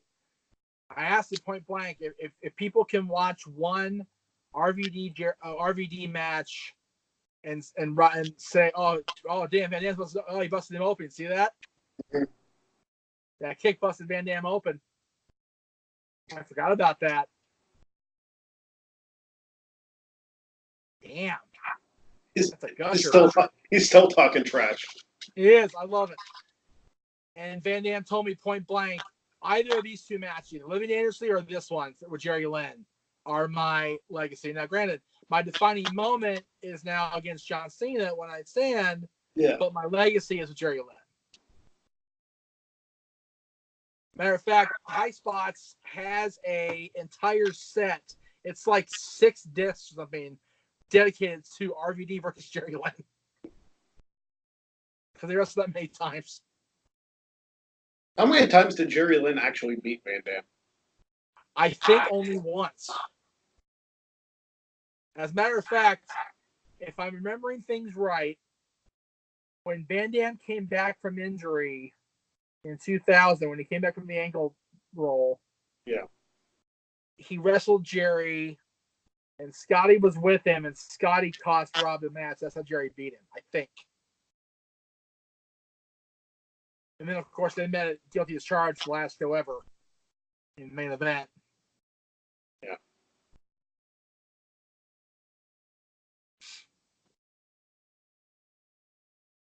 You know, people talk, about, Shane Douglas and Sandman and Tommy and Raven, and it's like at the end of the day, Van Dam closed out ECW. Van Dam is and will be the biggest star to ever come out of ECW. Yeah. I mean, there's just no dancing around it.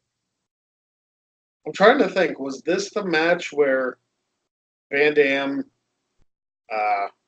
kicked Jerry Lynn in the face with a chair, and then Lynn fell to the floor and then was like unconscious for a little bit? Or I think so. I don't know. Oh, it is this match? I think so. Maybe it was one of them. Yeah, I think this is the match. I'm not sure, but I think this is the match that when they taped the original ECW on TNN pilot, Heyman hated the pilot so much that he aired this match instead. And it pissed TNN off to no end. Oh, well.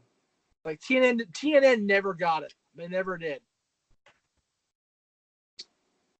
And yet they signed with the WWE later. Yeah.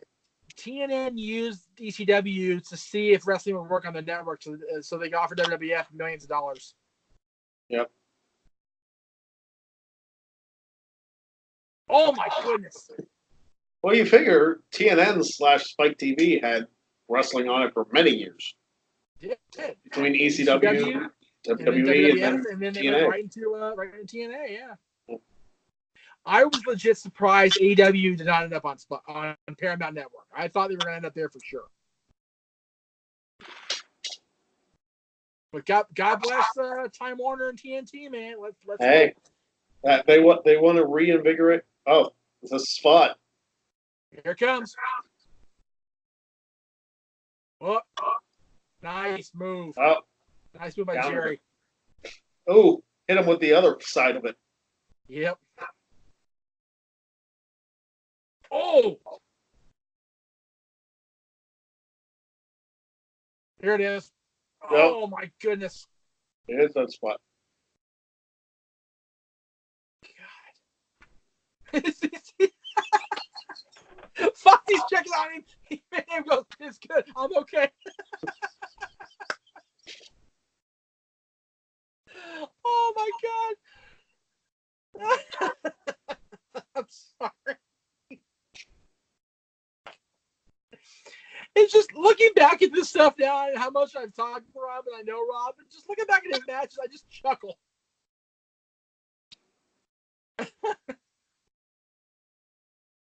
Oh, Lord. I didn't realize it happened this early in the match. Yeah, it did. Yep. Oh, Lordy.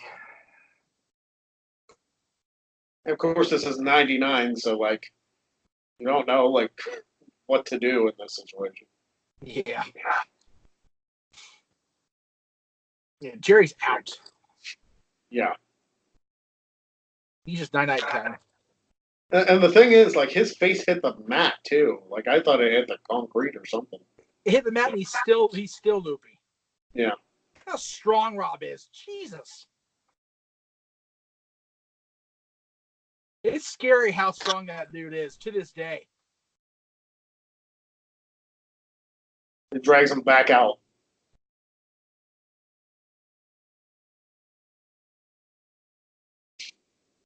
Jerry must have woke up. Yeah, he's awake now. I mean, I guess if he was unconscious, he wouldn't have been able to run. Right, that's true. Or he would just crumpled. Or he's out on his feet or something. All right. Oh, there we go. Out security doing their job out there. There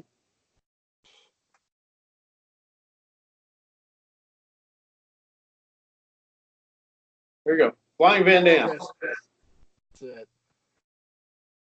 I love the one shirt, ECW shirt. One of the crew is wearing. WCW's taglines where the big boys play. Yeah. The thing says, "Our big boys kick ass." Love it. Well, there's a happy sign for you. Yeah. I'm sure that guy didn't, but there you go.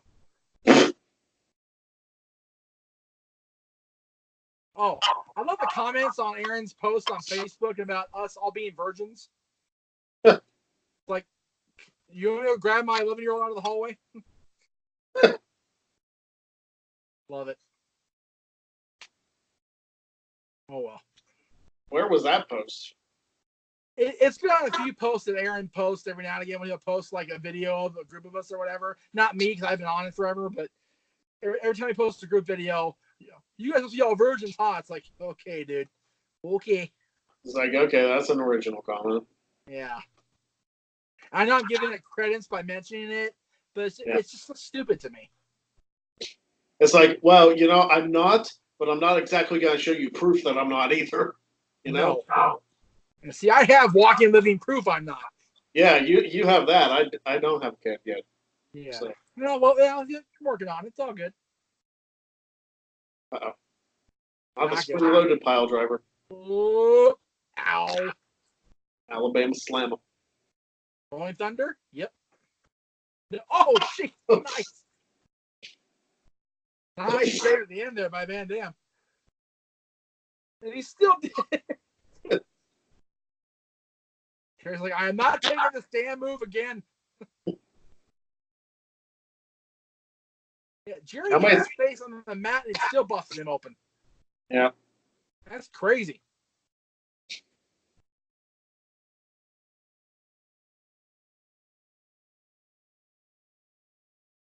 God, these guys are so good, the two of them. I swear. I'm just in awe. Trinity ET, nope. Yep. North Lights, nice. Very nice sequence there. I don't remember the last time I saw a person get pinned by a Northern Lights suplex. I don't think I ever have. It's like the backslide gets a pin like once every 10 years. Yeah. Well, the most prominent one in the backslide is carry over on Eric over Flair for the world title. Yeah. That's all Kerry can remember to do. Flair set it up like that on purpose. I saw Seth Rollins, like, when he was with the Authority, won a match with a backslide. I was like, oh. That's probably the last time that happened. That's crazy. This will be good. Oh, nice. He folded it up like an accordion. That was beautiful. Well, Fonzie's hat's off. He's flipping out. Tab back on, Bill. There you go. Oh, nice. That was a different version of a short arm clothesline. Yeah, I wasn't expecting that.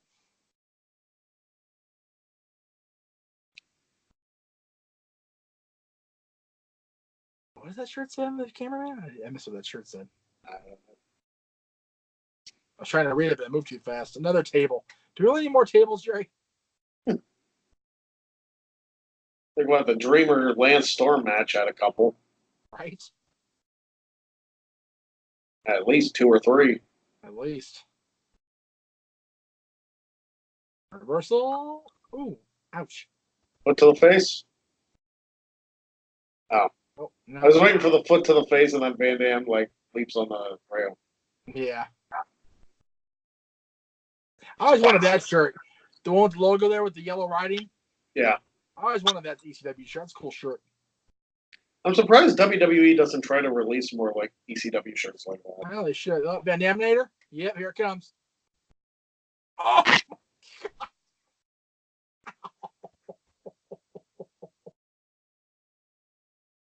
I don't care how much training you have. I don't care how many times you take one to the face. A chair coming at you with the speed of somebody's foot behind it is going to freaking hurt. I've knocked somebody out like that. Don't doubt it for a minute. Like, it was funny. Like, it was one of my backyard friends. Like, he caught the chair, super kicked him in the face. I legit knocked him out for like 30 seconds. Fantastic. The only time I've been close to knocked out at all in my entire time in wrestling, I was refereeing a match. I don't know if you know any of these guys at all, but with all due respect to any PC people out there, apologies in advance for this commentary right now. We had a match between the Suburban Commandos and the Negro Division. And I went to the outside as referee because it was getting out of hand. I'm in the middle of Newhall, which is never good. You might want to pause this commentary with this spot coming up. Yeah, that's true. Looking like a hurricane Rana. Nope. Oh my goodness. Or that. Or Jerry Lynn gets backdropped. Onto the floor again. Onto the floor, through a table. Fonzie loves it. What event was it that Fonzie wrestled? Beulah. I knew he wrestled Beulah. I was trying to remember which event. Oh, that was 97. Sometime in 97. Okay. I forget what show, though. It wasn't a pay-per-view, I don't think, though. Okay. Anyway, continue your story. So, the teams are fine. It's literally the three black guys we have in the whole company and, like, the Suburban Commandos and somebody else, their partner. And we end up on the outside in front of the largest part of the crowd. So the crowd's all, like, I'm the referee with my back to the ring. I'm like this, and I'm like this. And the crowd's in front of me here like this. And they all have chairs. Every single one of them's got chairs on either side of me. Yeah. All of a sudden, you hear one guy go, "Kill the ref. Kill the ref." I'm like, oh, no. And a chair comes sailing into the side of my head. So I sell it. I go down. And they start raining chairs on top of me, the back of my head, which, if you know me, I can't take a blow to the back of the head without getting knocked out. Yeah. Because of my car accident. So I'm sitting there, like, just trying to protect myself, but be unconscious at the same time. It took two people to drag me to the back. I wasn't completely, like, lights on, nobody home, but I was definitely lights dimmed. That was scary. It was scary. I believe it. Especially with some of those raucous crowds. That's it.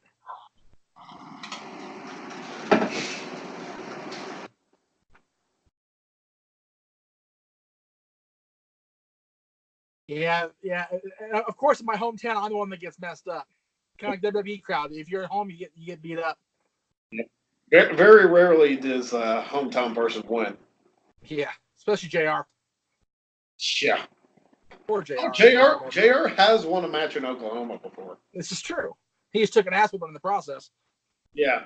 It was the match I'm thinking of was JR and the King versus Storm and Regal. Oh, that's right. I forgot about that. Oh, man, this is bad. Okay, take two. Yeah. Van Dam's got to try the Hurricane Rana this time. Yeah. Jerry's going, I'm not going to that table anymore. I'm done with this bullshit. Nope, not quite. It's like, I don't want to take a tornado DDT from you. No. You're going to beat me up real bad. This has been a good match. Oh, of course. Oh, jeez. Van Dam almost bit it, but he still got the move off. We're going to talk about guillotine leg drop. There's an example for you. Right. I'm hearing a lot of noise in your end, just so you know.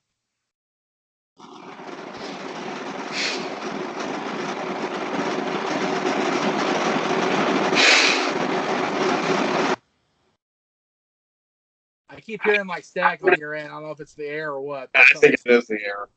Okay. It's me trying to like not be congested. One of the two. Of course. Yeah. Fonzie's in the freaking ring. Oh, here we go. The Fonzie in the ring, shit's real now. Here we go. Jerry Lynn's like, damn it, Rob, take a spot for me. There it is. Oh, Christ. Asking you shall receive. Golly. That table exploded around Rob. yeah, it did. God. See, I love when the wrestlers sell it like they're dead. I know. Because, like, if you start moving to get comfortable, it's like, okay. But when you're selling it like you're dead and you're, like, super uncomfortable, it's like, okay.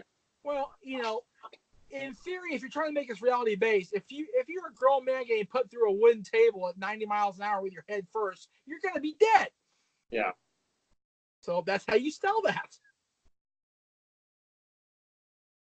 So Rob sold his frog splashes like they hurt him. Because if you're jumping high up in the air and coming down 15 feet on another guy and he's made of bone and muscle, it's going to hurt you too. And the table didn't break when Jerry Lynn hit it either. No, exactly. That was the best tabletop I've ever seen. 1, 2. Nope. Nope, not quite.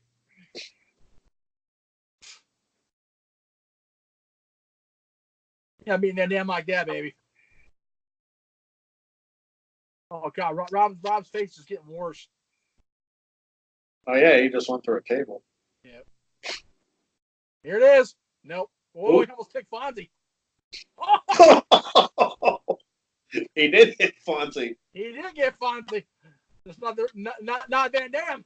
Yeah. Damn. Oh my God. Another underrated freaking Bonnie, I swear. What? That's another underrated move. Just throwing a chair at somebody's face. Oh yeah, absolutely. Doesn't need to be fancy. Yeah. Ain't a fancy bad chair to the skull. Referee's like, get the chair out of here. I don't need more people getting beat up. Oh, that was nice. That was a nice bicycle kick. That was good. Yeah. Fonzie, how are you not dead down there? Quick, sell some more, Bill. Give me a break. Jeez. This is why Beulah busted you open. Right. Van Dam going for it here. Super Hurricane Run. Nope, Spanish Fly. Oh. What the hell? Oh, gee, oh! Well, I knew that wasn't going to work. Nope. I was actually going to be very impressed with their positioning. It's like, you don't have a lot of room up there. You cannot do a standing switch on the top turnbuckle, folks. If that was the finish, I was going to be so pissed. Right. I was going to be like, this is such a good match. And that's your finish? Yeah. Jeez. Oh, Van Dam hit of his own. There you go. Yeah, drop kick right to the face. And he still didn't beat him. It's a fast count, too. Yeah, it was. It's like 1, 2. Jeez. That from the Nick Patrick School refereeing.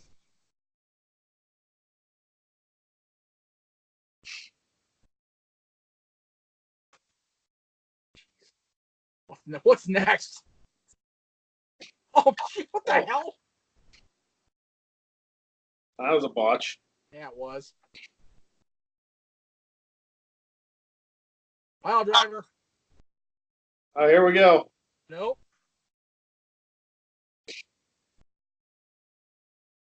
Wow, nice kick out there. That was kind of a weird sequence. It didn't look very good on. Yeah, it was a little weird when Van Dam went to the ground. Yeah. But some of the best matches aren't perfect.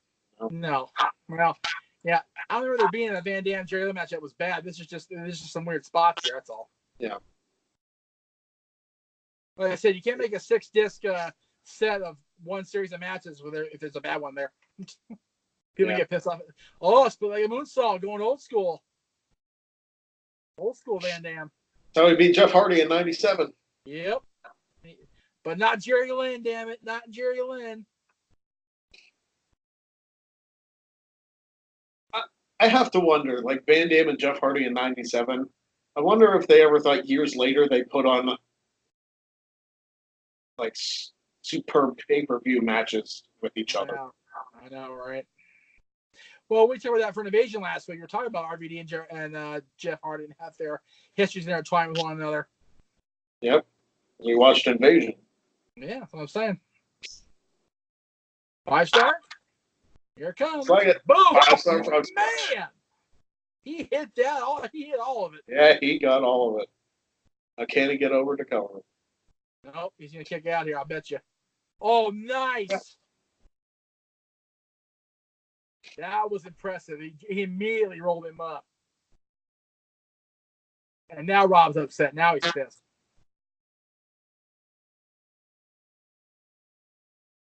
Van Daminator. Pin his ass. Yeah, go out for another 5-star. Might as well. Might as well finish it off. Oh, you see how high he got? Oh my God. 2, 3. Got it. Damn. Oh, man. Woo! Standing ovation for that match. If I wasn't showing my gut off in the standing ovation, I would stand up myself, but it's not. It ain't pretty below the waist here. That was. I haven't watched their first match in a long time on pay-per-view. The Living Industry. I'll have to go back and watch it again to see what that was. Damn good. Agreed. A few mistimed, stuff, but nowhere near as bad as it could have been.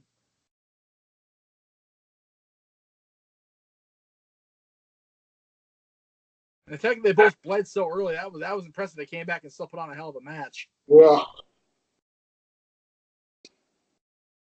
nothing will ever beat as far as speed bleeding as Vince McMahon and Undertaker at Survivor Series. Oh my God! Yes. Taker, one punch, gushing blood. He busted Vince straight open. Yeah. It wasn't even close.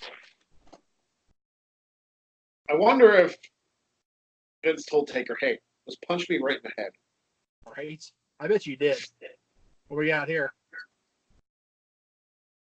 Is Rob showing respect? Wow. Look at that. That's something a babyface would do. Yep. Everybody's standing. Everybody. Can't blame him. That's a hell of a match. I know. Nope. And yeah, there were hardcore elements to it, but like there was a time where he was the best wrestler on the planet.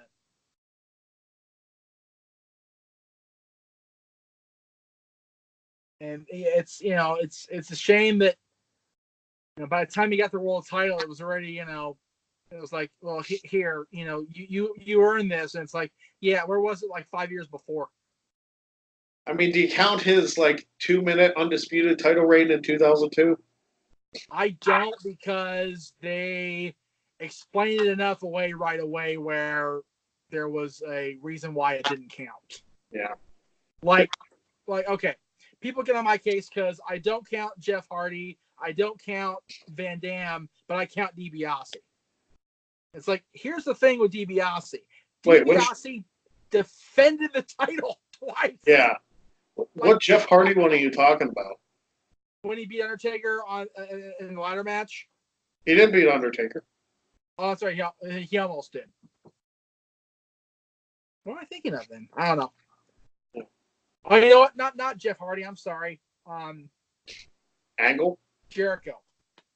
Oh, Jericho with Hunter. With Hunter, yeah. People, and again. They explained it well on that show too. Right. Yeah. Both with Van Dam and with Jericho, they were like, yeah, but. With Van Dam, the way they ended the show, it sounded like Taker lost the title and then won it back. Right. So technically, Van Dam was champion. I don't know if they like explain that on SmackDown or something differently, something like that, where they explained it away. Yeah, but see, with DiBiase, like he was awarded the title by Andre, and then it's on film, it's documented. He defended the freaking title. Yeah, I was gonna say, if anything takes more than a day, it should still count. Yes. All right. Well, these guys are talking. I'm gonna go check on the boy. All right. More Dudley talk. Because why not? Bubba Spitz. Turn it up a little bit.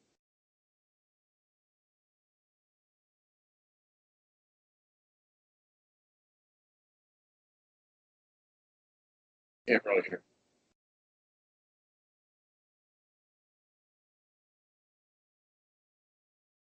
I can't hear anything.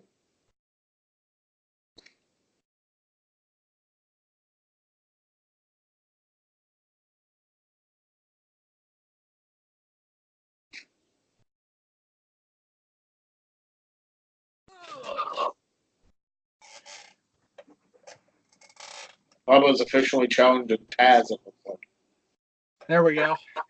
Well, I took them all chill. Yeah. It took Bubba, what, another 12 or 13 years before he actually became a world champion? Something like that. Well, this is 99. He became the teenage champion in what, 2011? Something like that. Yeah, because it was after.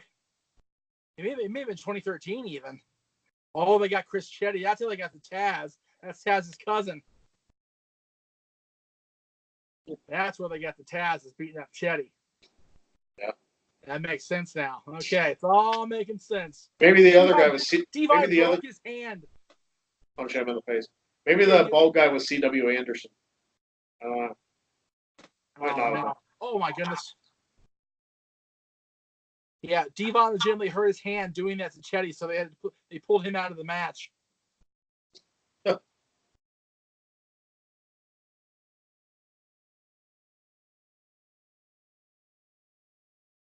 Well, geez, I guess.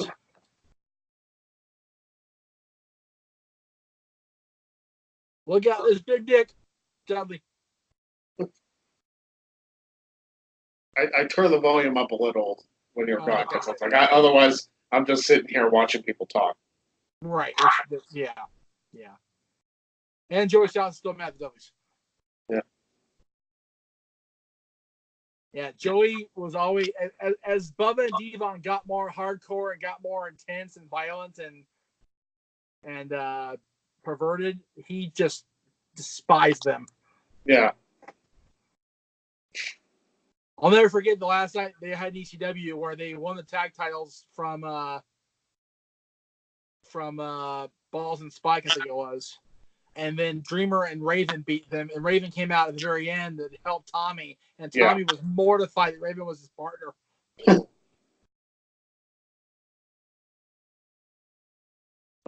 Classic.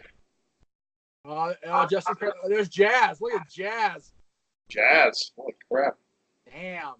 A name out of the past here. Just Incredible and Jason and Jazz. Grief. Somebody posted on Twitter yesterday, like about people, like somebody confused Adam Cole for Xavier Woods, like during the tryout. Like Adam Cole actually brought that up. Like up, down. Yeah. Because they had like similar first names, like Austin. Like their both first name is Austin. Right. Somebody said though that they confused Angelina Love and Jazz. I'm like, how? How did that even happen? Like that's not even close. Not that Woods Cole and Xavier Woods. Yeah, not that Woods and Cole Woods and Cole are, but at least they have the same shoot first name. Yeah, I'm not sure what Jazz's first name really even is. So I think it's Carlene. Okay, so Carlene and Lauren. Huh? Yeah. Give me the hand stash on that one. And now more talking. Jess is going to talk now. Of course. Look how good Jazz looks here. She's been neat. Yeah.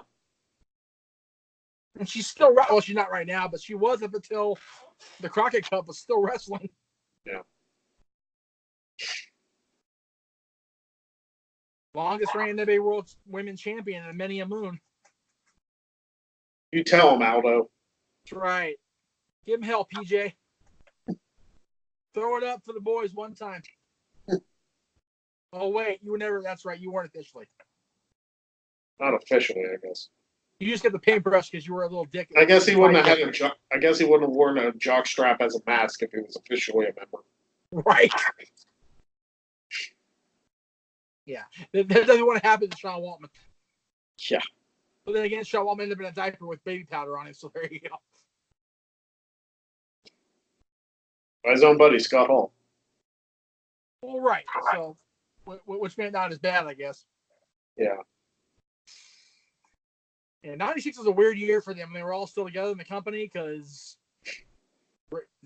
Sean and Scott feuded, and then Sean and Diesel feuded. It was weird. Yeah. They wanted to get all the click feuds out of the way before. That's right. Scott and Kevin left. That's it. All click all the time. It's a click marathon until these two assholes leave. Jazz showing some personality. That's right. Yeah, because she showed none after. Oh, no. That's right. Jeff Jones is going to bring out a replacement. He's supposed to face, let me look here. Judge Jeff Jones.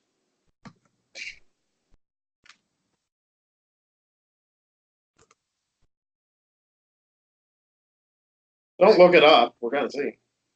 Well, no, I'm just looking for. Yeah, it's supposed to be Shane Douglas. It was supposed to be Shane Douglas coming out. Supposed to be Shane Douglas. He's replaced by friggin' Sid. Right. Before he went to WCW and became the Millennium Man. Like literally a month before. Yeah. Because he debuted the Great American Bash in June. Pop-up. Oh. I thought I was going to give him a pop-up powerbomb. Right. Almost. I'm going to pop so hard. Haircut. Sid's hair has been the same since 88. Oh, my goodness. Don't jump off the ropes. No. That is one pay-per-view I do not want to watch.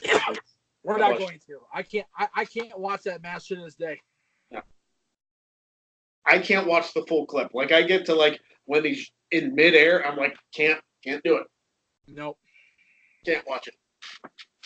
You know, there's certain things I can't watch, just knowing what's gonna happen. Yep. But hey, at least he was able to wrestle against Heath Slater pretty well. Yeah, there you go. His wrestling career wasn't completely over. You have to wonder if later, you know. Yeah. You have to wonder if Sid's ever going to go in the Hall of Fame. What's that? You have to wonder if Sid's ever going to go in the Hall of Fame. Wasn't he part of that class action suit? I have no idea. There were a lot of guys that were in that suit that kind of screwed themselves. Yeah, but I figured he was back as recently as 2012, so you never know. Right, but the suit was 2016. Ah. I don't know if he was part of it or not, though. I don't know. Oh, my goodness. Jeez. Yeah, all right, PJ, you're dead. Oh, my Lord.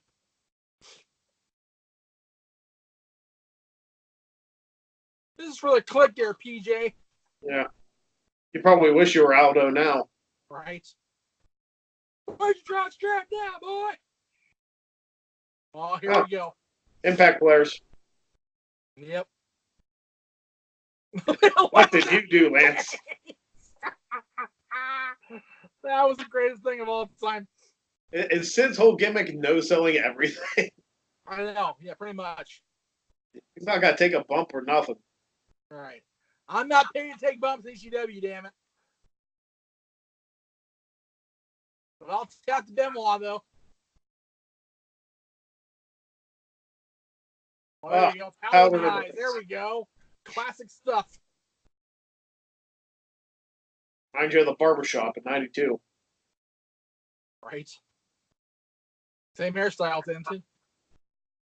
Head full of top ramen. I was gonna say, Sid's had the same hairstyle since the '80s. Yes. I'm pretty sure his hair hasn't grown or like had it cut at all. It's just stayed like that, Yeah, pretty much. molded to his head. Yes. Well, when you have a bunch of noodles on your head made out of oven cooked top ramen, it's gonna stay. Yeah, pretty much. Sid gets a low blow and still doesn't bump. I know. He gets Joey Ryan balls. Apparently. By the way, good for Joey, staying independent. Staying in the Indies. I love it, man. Good for him. He even said, I may be a big fish in a small pond, but it's my fucking pond. I was like, right on, Joey. You damn right. Hey, I bet you it's just to keep like creative control with it. Oh, I'm sure. Because no mainstream company is going to let him do the dick stuff. No. There's just no way. AEW wouldn't even let him. No, they would. Who's coming? Us. It's Sabu. Jumping over Sid. Head on Sid. Jesus. He almost put Sid through the table. I thought he just. Is he position? What is he doing? Wait. Maybe he's not helping. He's not helping Sid. Okay. Yeah, not helping Sid at all. Okay. What just happened? I don't know.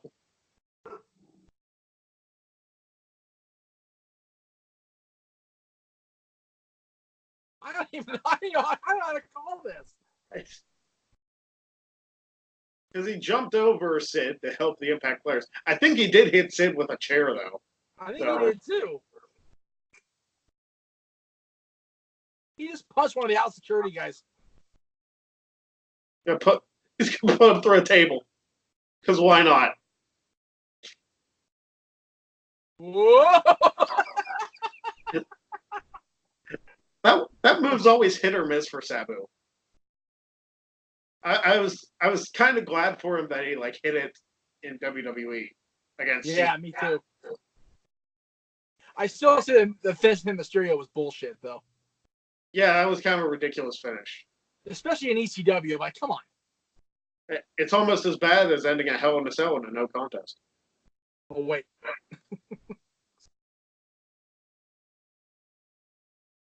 Yes, powerbomb him too. Why not? He's like, screw this. I'm going to WCW. I don't like you anyway, Jeff. I'm going to be world champion there too. Right. Was this the only angle Sid had in ECW? He like showed up around Guilty as Charged that year and like would pop up every now and again to just powerbomb and destroy people. And then he was gone. Shake his hand and then powerbomb. Of course.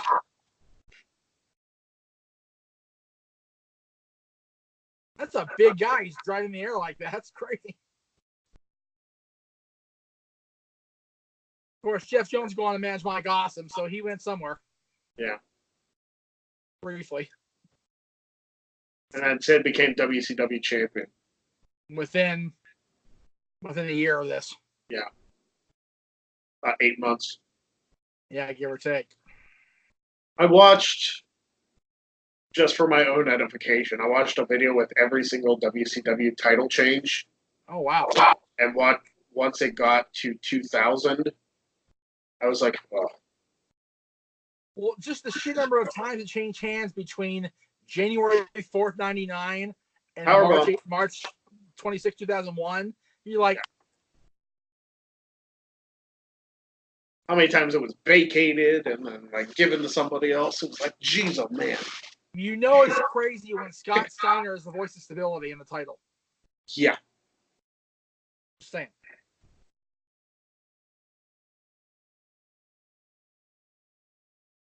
And now here we go, main event time.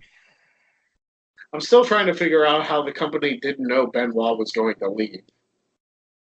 next day after they gave him the world title. Well, no. The whole point was they knew he wanted to leave, so they went, here's this. Will you stay now?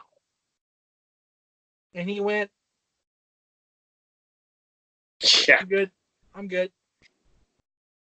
And actually, Shane Douglas was supposed to go with them, and he ended up being lured back in.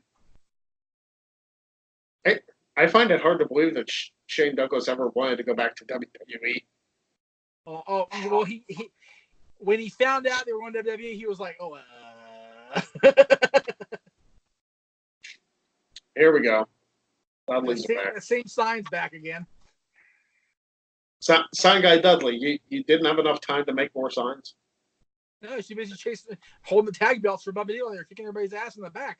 Is that Heyman on the side, just out of curiosity? I did not see. It may have been. If it showed again, I'll let you know. No. I don't think that was. Oh, I don't know. I see a bald guy with a ponytail. Was he wearing a hat? No. It probably wasn't Paul.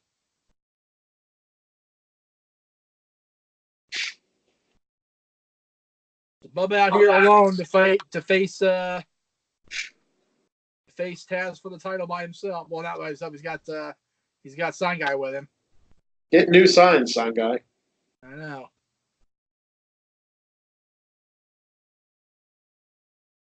I can only imagine how much fun the captioning person had for Heatwave. Oh my goodness. Cheesy poofed his art. What the hell? The size of this show alone are worth a commentary shot. Between the Sign Guy and the fans. Yeah.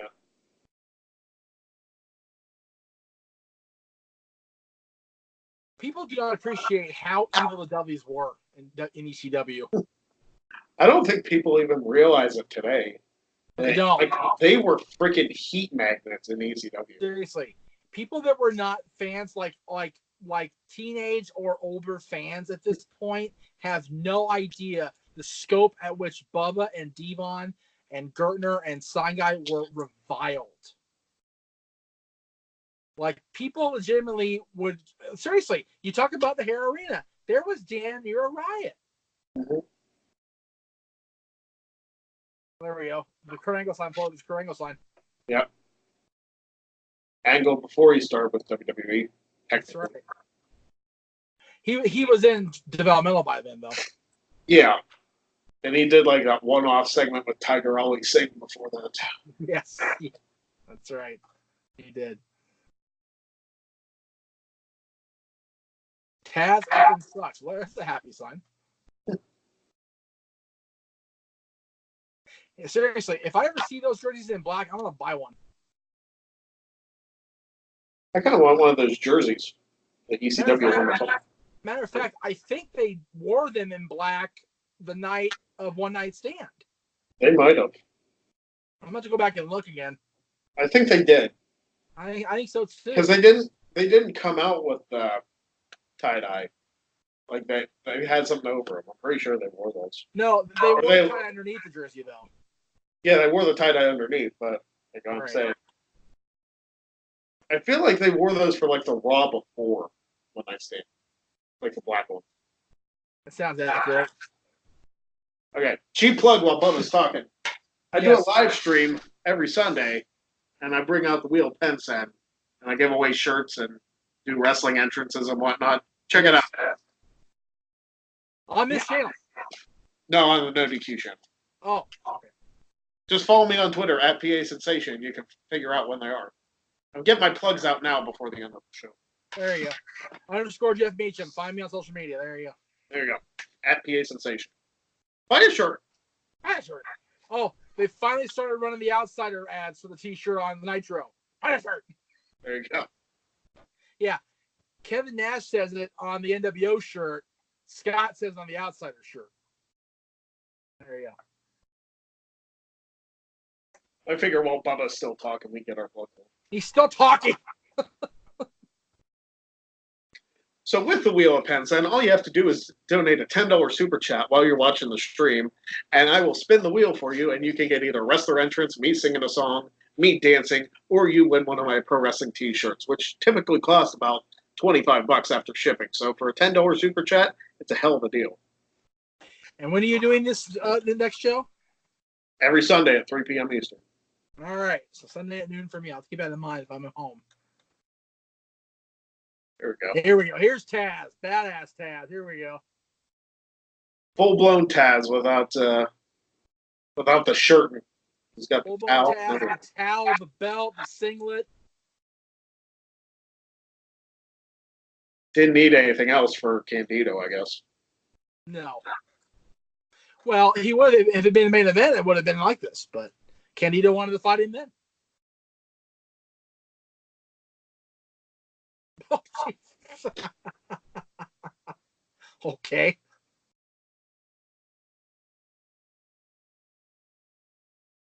You know, for a 330-pound guy, Bubba could sell and. Bubba's a fantastic seller. Actually, that was part of what JR and Bubba were talking about during like Busted Open Radio. Oh, okay. Tazz has got to talk already. Oh my God. There have been more promos. There have been more promos on this show than Monday Night Raw this last week. I know, right? This was a saying something. Yeah. Raw was promo heavy. Well, maybe they figured, hey, it's Memorial Day. Nobody's going to watch. I was trying to watch.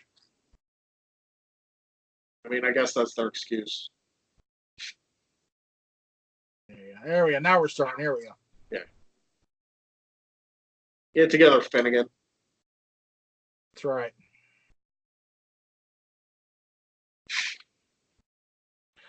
I'm so good to remember his name. I can remember the referee's name to save my life. I just remember John Finnegan because he refed the Van Dam Cena match. Yeah. I don't remember anybody else. Yeah. Like John, WWE. I remember John Pee Wee Moore. I remember John Finnegan. I remember the other heavyset guy. I can't remember his name though. Anyway. Jeez, Power Slam. I don't even know all the WWE ones off the top of my head either. I don't anymore. I did in the Invasion era. I did know all the names. That's because they actually mention their names. Now they don't say anything. They don't anymore. Of course, yeah. Mike Chioda's still refereeing. Yes. And he's been reffing since the 90s, at least. Maybe in the 80s. I wasn't sure if it was the 80s or the early 90s. It might be the 80s. It's definitely the 80s for Hebner. Probably earlier than the 80s for Hebner. Well, I know he was with Jim Crockett, or at least Dave was with Jim Crockett in the early, because one of the Hebners is in Starrcade, the first Starrcade. And I think one of the Hebners refereed Flair and Dusty at Starrcade 85. An FTW stop sign. It was that night, but oh, geez. Gee, I wonder what that really is underneath. Yeah, I think Dave Hebner was at the Starrcade 85. I remember him being on the video stream. I saw him before they brought out Tommy Young for Flair and Dusty. Look out. Oh. Jeez. You tried, Bubba. He tried so hard.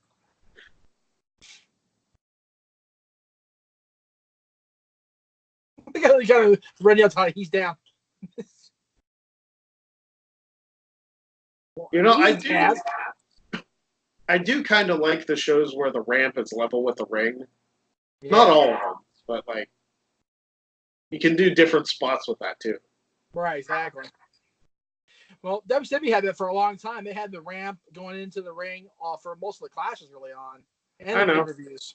I watched some of the Battle Bowls. I saw it. Oh, Battle Bowl. Good Lord. That's a name out of the past. Yeah. Craziness.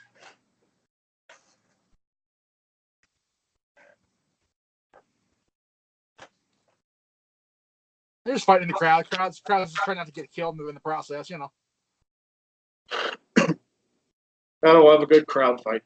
They really don't do that anymore. I know, right? That's crazy. Well, you know what? They couldn't do it like this anymore because it has to be so mapped out and planned out because of the sheer logistics and legalities of it. People would sue. It would just be bad. Yeah. You know, Everybody's a wuss nowadays. They don't enjoy experiences there. no, they want to be part of something, but they don't want to be part of something. You know. Yeah.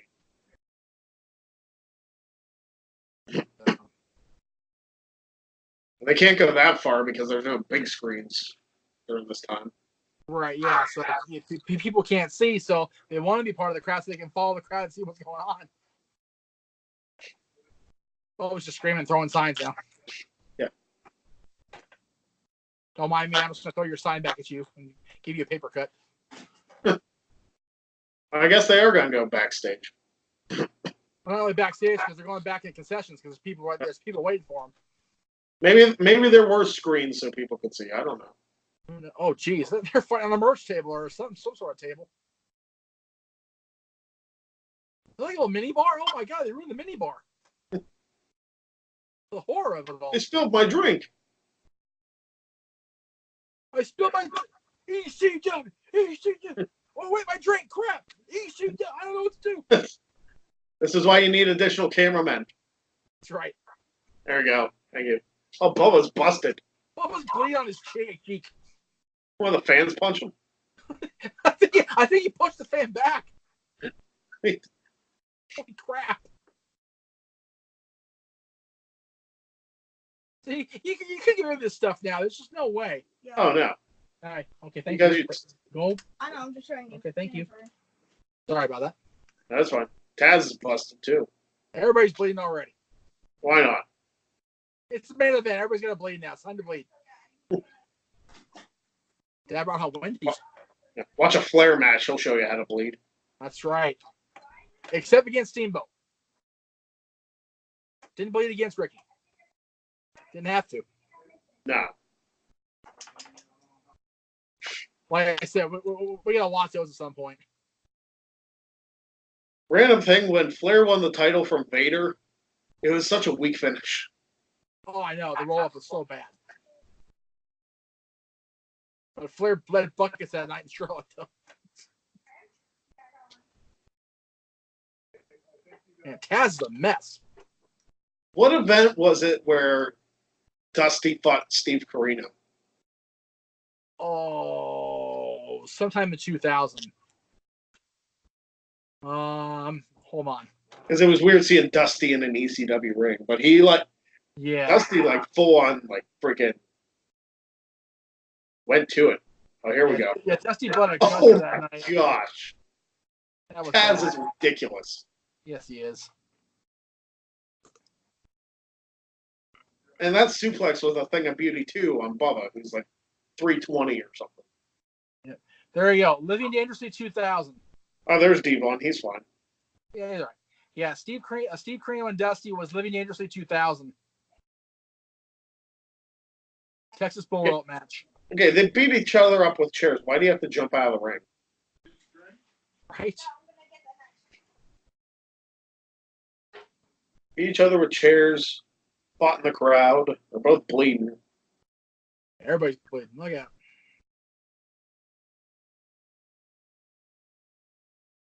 I mean, it's not Eddie. That's just the Bubba blood spots are always the worst. He just wipes all over himself. He's just gross. I mean, it's not Eddie Guerrero bad. No, Bad. no, but you know what? Whenever Bubba has somebody bleeding to the point like Tazz is right now, he would always get the handful and then just go and just revel in it. It'd be like, you? Well, he did that one night stand too with Dreamer. Yeah, he did. Well, Tommy's his buddy, though. That's the difference. Yeah, we know that now. It's funny to watch back now. But back then, it was like he was just violent and gross. Yeah.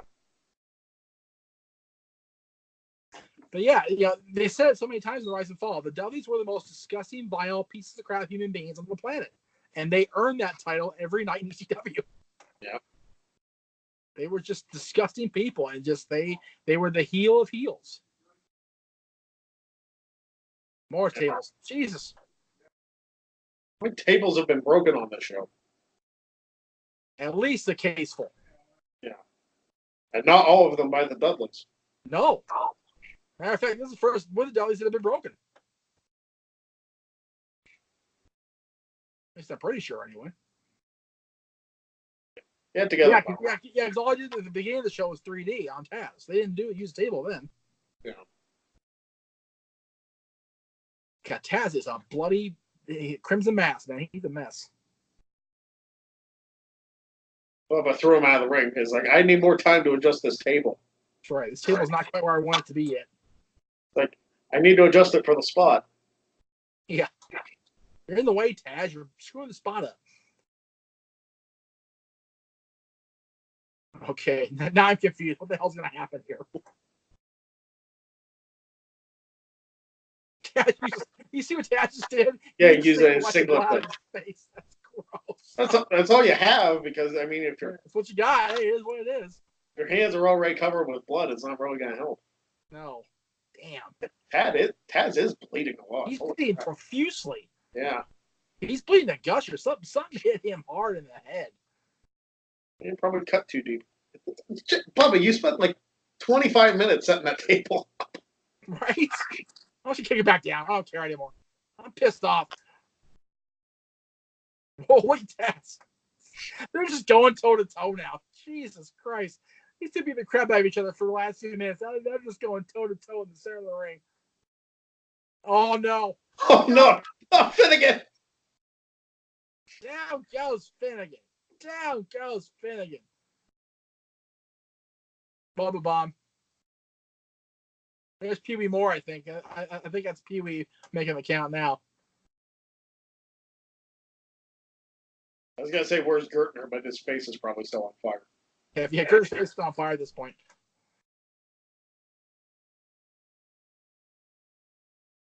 Reverse 3D. 3D? Yep.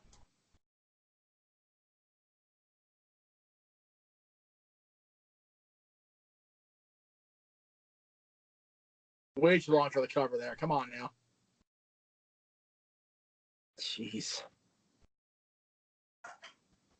We're going to call it a minute. We're all silent. Devon's hand is still hurt for crying out loud.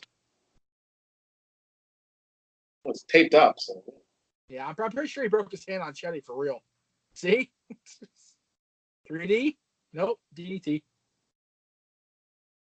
Oh, Taskplex. Oh, that's a big load. Look out. He had to muscle him up. Yeah, he did. Jeez, Bubba, sandbag much?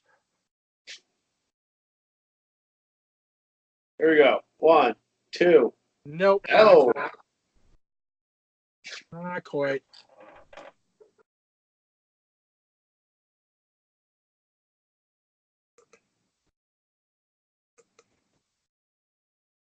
Oh. That's mission. Could this be it? Yep. It's it. Wow, there you go. I'm tapping like a jerk. Crazy. All that blood and guts and gore and everything, it ends with a submission. That's putting Tazz as a submission that's sort of like a gangbuster there. And Tazz falls into the table. Yeah, Bubba and Tazz both took bloody beatings, and Tazz still made Bubba tap. Yep. That's pretty impressive. You might not like Tazz, you might not like Buh Buh Ray Dudley, but that was a hell of an outing for both of them. And Tazz is a freaking mess. I've said it like 5 times, but it's true.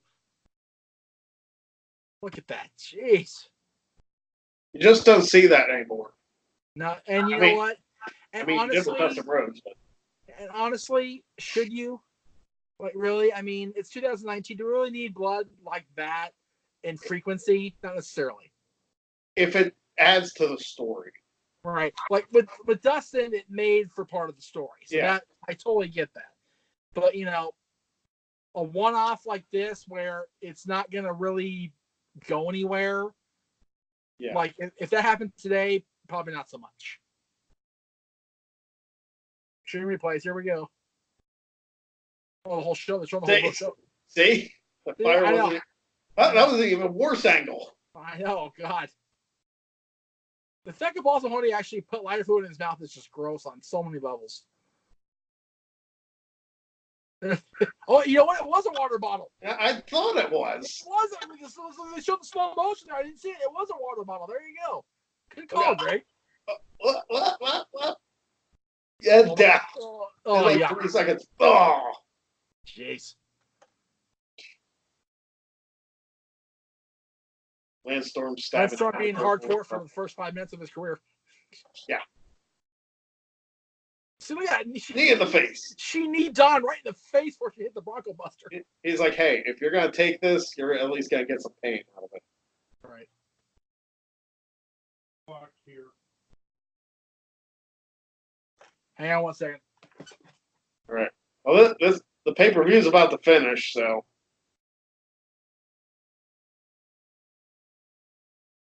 Sorry, had a moment from the next room there. It's all good.